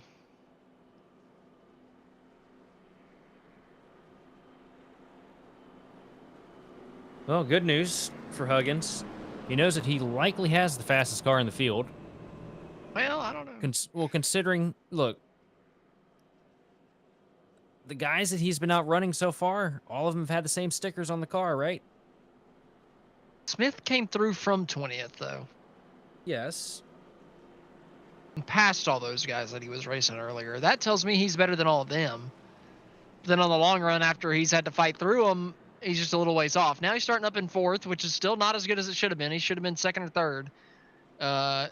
So he's going to have to fight through a couple guys. But over the course of 43 laps, he's a lot closer. He's a lot closer than he was beforehand. I would give him a real shot to beat Perrin here. I think Justin's got something for him. Well, the thing that I'm noticing about Perrin, though, that car can go anywhere and make speed in any line. Like, not taking anything away from Justin Smith or, Daryl Hahn or Schmidt or any of these guys up here locked up in the top 5, Eddie Rose. Like, all these guys are really talented, but I think that Perrin has found something else, and he's built that car for something else than anybody else expected for us to be running this week. I guess we'll just have to wait and see. Perrin Huggins up in the lead. Daryl Hahn in 2nd. Brandon Schmidt 3rd. Justin Smith in 4th. We think that those are your contenders here tonight. I'm really looking at Justin Smith. I think he's got a real shot. Yeah, Justin Smith has run an excellent race to this point. Carving through all that traffic with ease and still somehow saving the tires in the process. But pace cars down pit road. Take us there, Brent. Yep, that works. Green flags flying. Perrin Huggins into the restart zone, back to the gas, and easily clear for the race lead. I mean, leaves these guys in the dust. Daryl Hahn, Brandon Schmidt sleeping on the restart. Hahn back to 3rd now as Schmidt clears him into 2. Solid advantage for the two machine of Perrin Huggins as they come through 1 and 2. A little bit side by side behind him. Brandon Schmidt's going to find his way up to the second place position with a rear view mirror full of Eddie Rose to come into turn 3. Huggins with a healthy big lead. slide. Somebody shoved up a little bit further back in the pack. The two, I believe, is Scott Lamp. Got shoved up in the middle of the corner, but he's able to hang on to it. Daryl Hahn trying to fight through Justin Smith on the outside from that 4th place starting spot. He got caught behind Hahn, who was sleeping. Huggins in your race lead. Just about lost it in 2. He got sideways. That's going to let Brandon Schmidt get up to his back bumper going into 3. Right there, cold tires, probably threw an adjustment at the car on the pit stop to accommodate for probably a lighter fuel load. Huggins doing a good job getting it back through 3 and 4, keeping that race lead, stopping the bleeding very early there. But that really did open a window for Schmidt, because now Schmidt can see that there is a weakness in that 2 machine. Problem for Schmidt is Justin Smith sees that there's a weakness in that number 5 machine, or number 20 that you're seeing here on the screen. Justin Smith to the inside from 20th to 2nd, back to 4th, back up to 2nd. Justin Smith, he's the next guy. Can he challenge Perrin Smith? Can he be the first one to come up here and take this race lead away from him? Justin Smith now following in the tire tracks of that 2 machine. The heads-up battle we were talking about finally come to play here between these two as the 66 machine gets down to the bottom, trying to cut into the advantage that that 2 machine's building. Gets a little bit tight coming out of 1 and 2, though, so that's not going to be it now. But here comes the 5 of Daryl Hahn down to the inside of Eddie Rose into turn number 3. Battle for 4th. Hahn goes by Eddie Rose as we come through turns 3 and 4, and Daryl Hahn is starting to pull away from him, firmly in the draft of Brandon Schmidt up in front, trying to now reel him in for a podium spot. Can Daryl Hahn get there as we come down through 1 and 2? A little bit further back, we're still racing side by side. Scott Lamp is getting put side by side. Robert Warren's around the outside, taking 7th place away from him instead. Lamp just barely finds a hole in the blue Conti car way to the outside. Randy Richard getting stuffed in the fence. That was a wreck right there, and it just somehow didn't materialize. Randy did a good job hanging on. Yeah, Randy's gotten pretty good at dodging those missiles here. They didn't cut him a lot of slack.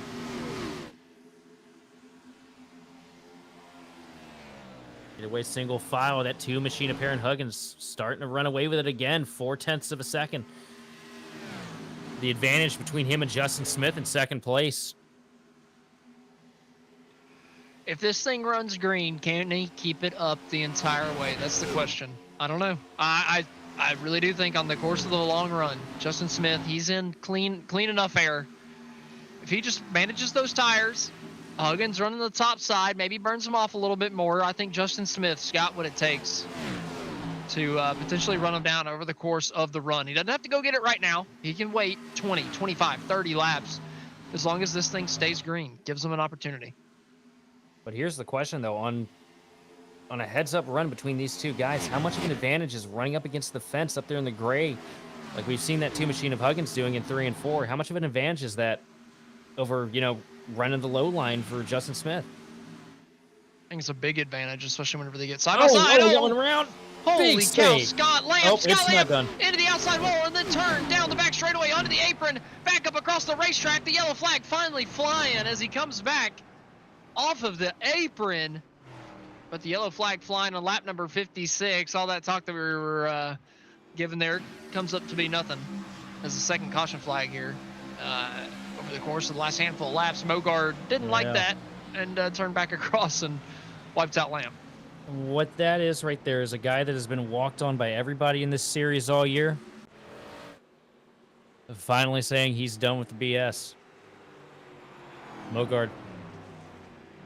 Well, that caution comes at a pretty good time for us to send it to a commercial break. Whenever we come back, we'll be able to take it to the checkered flag from there. Stay with us.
Racing isn't easy, but experiencing it is.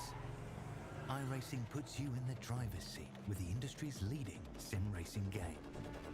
Drive on laser scan replicas of the greatest racing circuits from around the world. Go head-to-head against other drivers chosen by skill-based matchmaking to ensure competitive racing at every level. Compete across all your favorite series. In officially licensed cars, engineered to deliver the most accurate driving experience possible.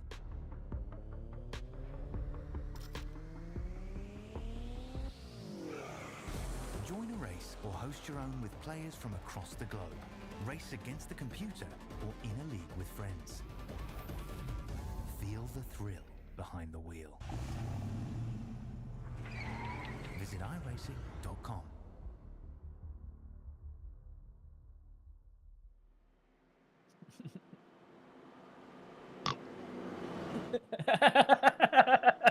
Welcome back to the Ryco Performance Monday night top split. Excuse me for the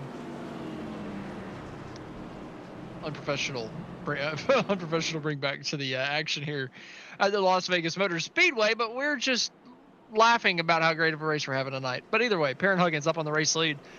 Justin Smith in second. Now that he's starting out there with Perrin, I think he's got a little bit better opportunity. All these guys came down pit road once again on this last pit stop. Took another set of tires, so everybody on the same strategy here. One more set of tires left for the entire field, I do believe. And right now, Perrin Huggins, Justin Smith, your two race leaders. Who's it going to be? Equal tires from here on out. Who's got the better stuff?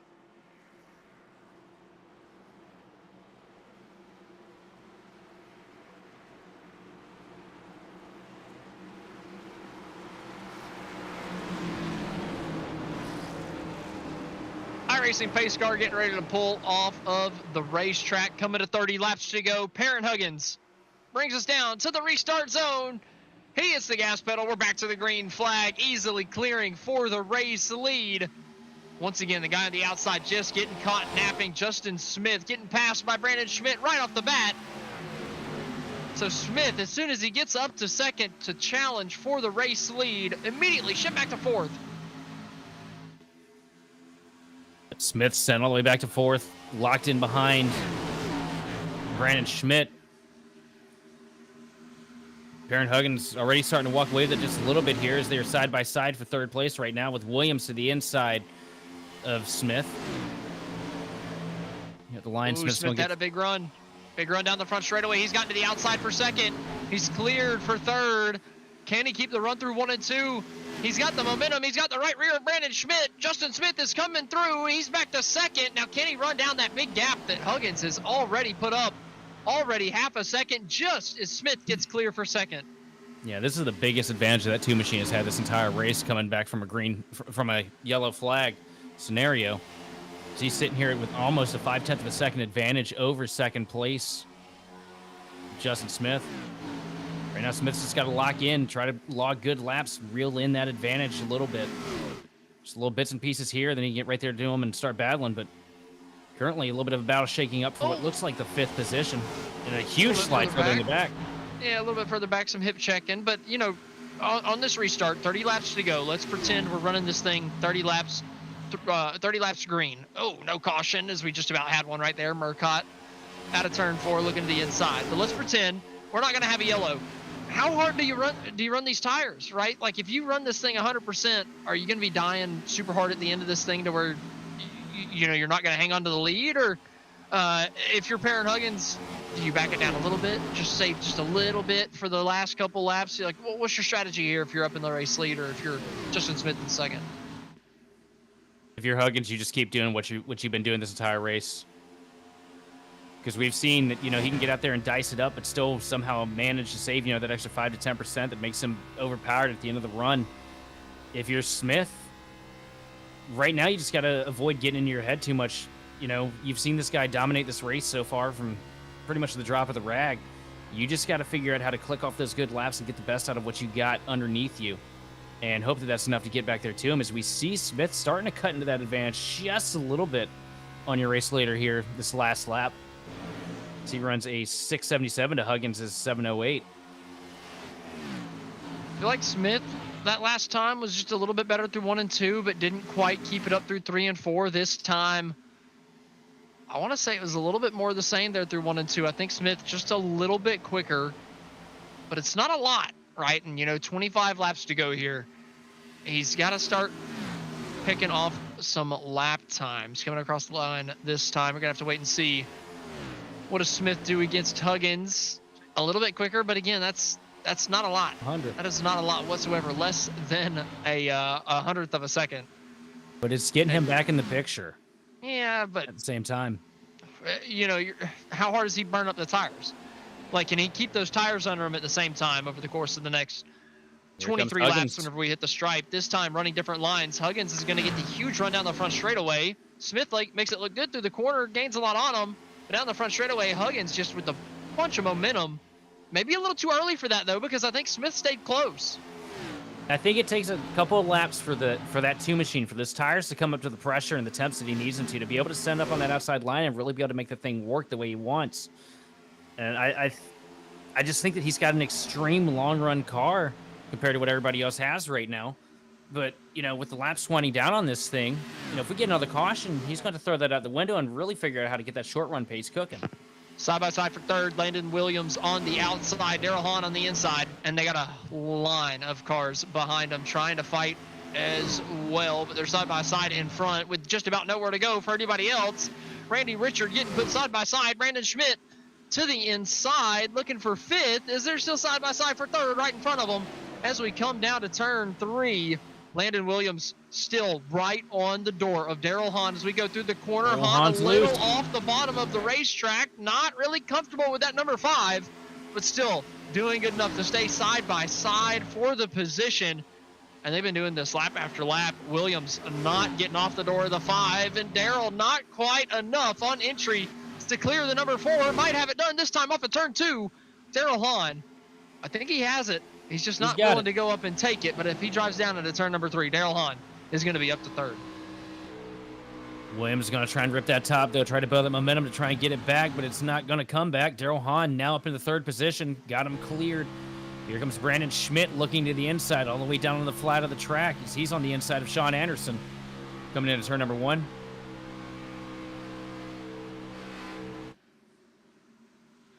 Williams a little twitchy. Anderson with a really good launch off the top of the track, though, is going to get him in front of the 20 machine of Brandon Schmidt, but Schmidt going to dive it back down there to the paint.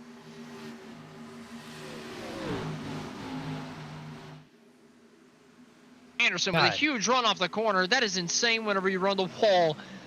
Running that close to the wall is just a cheat code. Anderson down the front straightaway to the outside of Williams. Oh, he turns in just a little too narrow. Has to correct, or else there would have been contact, and Anderson kills the run he had because he was absolutely flying. Could have taken the spot easy.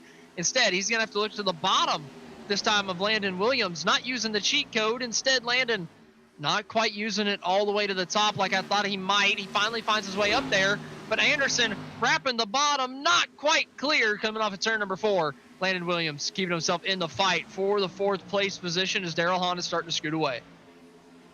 I'll tell you what, man, how many years have we come to this track and it was pretty much just one line dominant?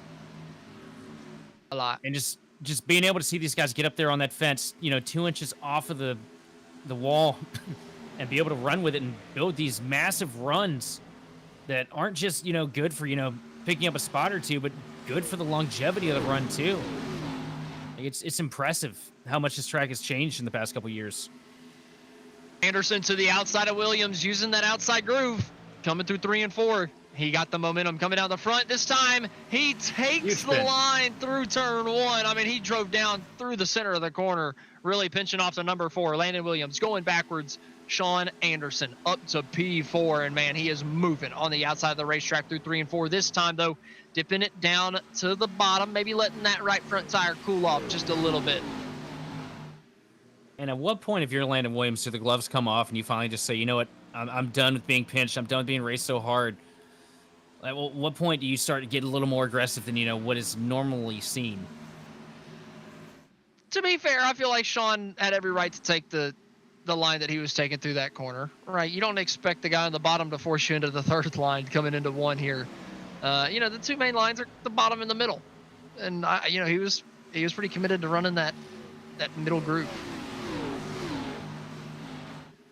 Up here at the front, Perrin Huggins running all the way up against the fence like we've seen so much today. Starting to get that advantage over Smith now. Lap time's just about equal. A little bit more in favor of the two machine now. I think Hodgson might have caught the wall there behind Eddie Rose coming down into turn number 1 down the front straightaway, who was peeking out to the outside, and Rose shut him off. Closed the door, and Hodgson found a little bit of the fence. Now he's looking down to the inside of Rose for 7th. Hodgson coming through. He's got some momentum. What can Nolan Hodgson do coming out of turn number 4? 14 laps to go. Who saved the tires the best to be able to mount a charge in the late stages of this one? I'll tell you what, one thing that I've noticed here, start of this thing, majority of this race, everybody's been locked down to that bottom line. Watch them as they come into turn number 3 now. Everybody's trying what that two machine is doing up there at the front, trying to go up to the wall, try to find that speed. As we see Hodgson threading the middle and getting a really good run here. Oh, Schmidt had the top side. Brandon Schmidt had the top side rolling, but he got loose through the center of the corner. That let Eddie Rose get to the bottom of him.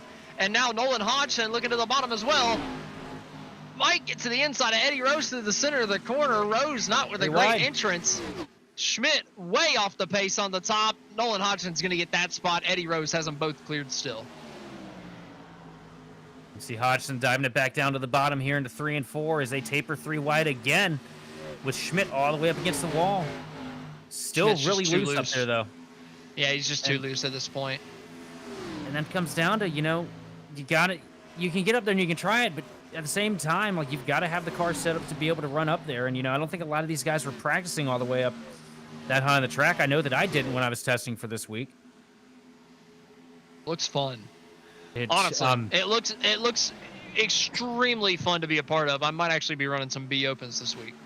I absolutely am, man. This track car combo is a blast. Sean Anderson is ripping the fence through 3 and 4, and it is awesome to watch.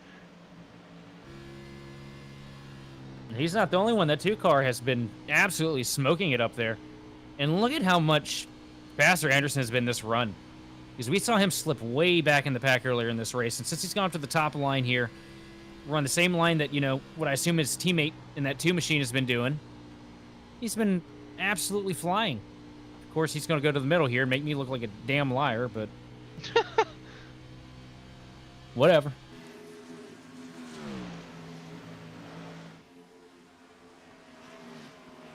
Ten laps to go. Perrin Huggins, still your race leader. Excuse me. Coming around 1 and 2. Mostly been running the outside through 3 and 4, and man, he has been absolutely flying. The last couple laps, been pulling away from Justin Smith there in second. Justin has not been able to keep it close. It looks like it closes up through 3 and 4, but then coming down the front straightaway, that momentum that Huggins has coming off of the corner, it's just too much for Smith to deal with, and it just continues to climb. Tell you what, we talk about how fun it is to get up there on that outside wall and run that close to the fence. But if we can get a camera on board here in 3, and hopefully the 7 machine goes up there to the wall again, you'll find out why it's probably one of the most terrifying things you can do at one of these mile-and-a-half tracks, especially one as bumpy and worn out as old Las Vegas. There's a handful up there. See Mogard up there, still too. Fighting. These two, Nolan Hodgson on the inside of Eddie Rose, they have been fighting nonstop, even after they got past Schmidt. They have continued to fight for this now 7th place position, or excuse me, 6th, as Hodgson looking to the inside of Eddie Rose. Coming down to turn number 1 as they've both gotten past Mogard as well. Yeah, and Hodgson's just trying to get this position on persistency, not wanting to come up off that bottom line. He's so comfortable down there on the lower end of the racetrack. That outside just so potent, so good, so strong to get a good run down the straightaway. Run up there in the middle and the top, but here he comes. 12 machine, move him up to P6 now.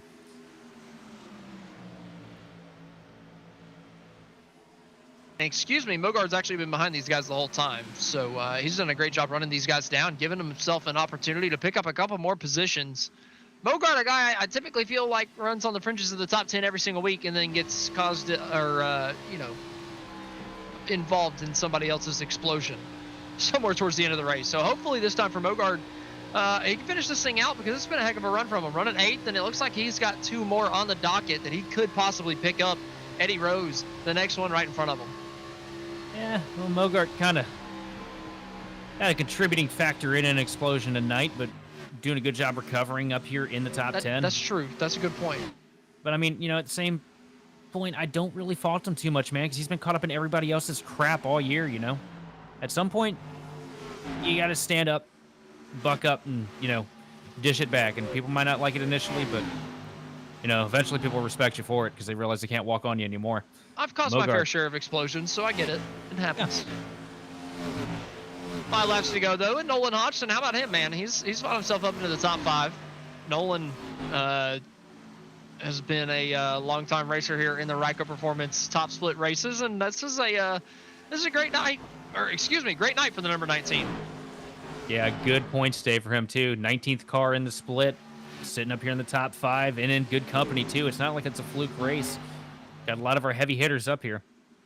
And Anderson up to P3, taking the spot from Daryl Hahn here on the front stretch. Trying to.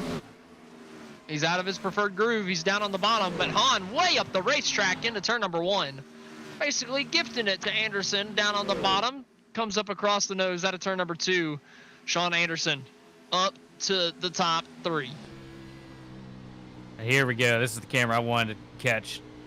See how close he is to it. Up there, absolutely pushing the, the limits of that pocket of air that we have up there against the wall. Getting nice and tight. Good run. See that launch down the straightaway. It is so fun, but so terrifying going up there. And being able to do it consistently without knocking the right side off the car is a feat all its own. I was watching the outside there, and Sean Anderson could not have been any closer to the wall. There again, coming out of 2. May have actually kissed it that time. He is absolutely flirting with it every single time through the exit of the corner. We just about lost our camera right there.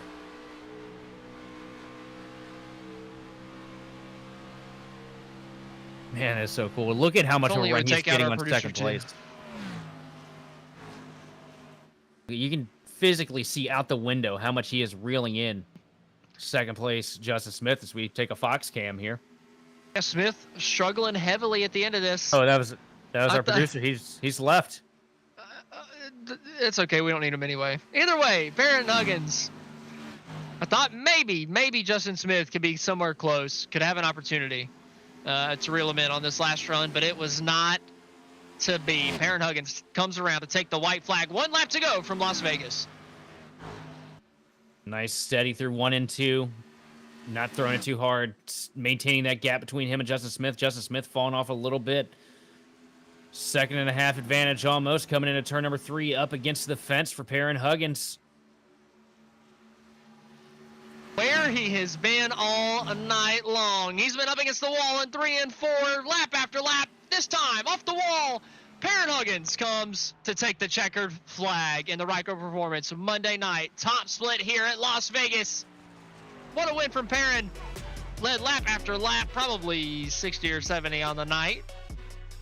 And he picks up the trophy at the end of the night as well.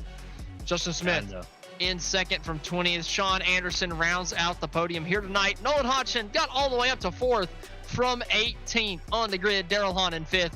Eddie Rose in 6th. Zoom in on the front bumper on that 2 machine, and he has earned the right to carry that after what we saw tonight. Front bumper says the GOAT, and man, he really put his money where his mouth is here at Las Vegas. Big win for him and that EPI machine. Yeah, it was hard to question who is the best out on the racetrack here tonight. Not much of a challenge for Perrin Huggins. I thought maybe Justin Smith, after he came through the field, would have something for him, but it was not meant to be. It was all Perrin Huggins as we check out the unofficial results at the end of the night. Justin Smith in second. Sean Anderson rounds out the podium. Nolan Hodgson, Daryl Hahn, Eddie Rose, Jared Mogard, Landon Williams, Robert Warrens, and Brandon Schmidt round out the top 10. In 11th place with a strong performance from in the 20 machine tonight is Dylan Murcott, followed by Clinton Engel in 12th. 13th is going to be Ricky Udding with Brandon Burkhart in 14th. 15th is going to be James Morris, followed by Chris Frost in 16th. 17th is David Williams, Joe Dutch 18th, and running out your top 20 is going to be Robert Clifford and Scott Lamp. 21st is John Vanderwald. 22nd, Randy Richard. 23rd, Diego Morez. 24th, Trent Dinkel. 25th, Matt White. 26th, Cody Dahl. 27th, Travis Manning. And 28th is Adriano Daguiar Gomez. That's going to do it for the full field rundown here tonight in the Ryco Performance Monday Night Top Split. And I do not believe we have gotten in touch with any of our top 3 finishers here tonight. So it looks like we're going to be done and dusted here from the Las Vegas Motor Speedway tonight. Sheldon, what did you think of the races? And what a wonderful night of races. Great action on track from start to finish for both events. A Open was an absolute barn burner, and B Open was a good old-fashioned butt whooping, but man, such great action throughout the field. Love this track, and looking forward to getting out here and running some of my own this week. Well, that's going to do it here from us at GridVision, and from the entire GridVision team, we'd like to thank you for watching and participating in the chat. For more information on getting your league broadcasted or starting your career in broadcasting, contact us on Facebook, X, or email us at info@gridvision.live. Congratulations to Garrett Maines and Parent Huggins for winning tonight's races from the Las Vegas Motor Speedway. This has been Austin Edstrom standing alongside Sheldon Atkins and Austin Derbyshire. We will see you next time on the Grid.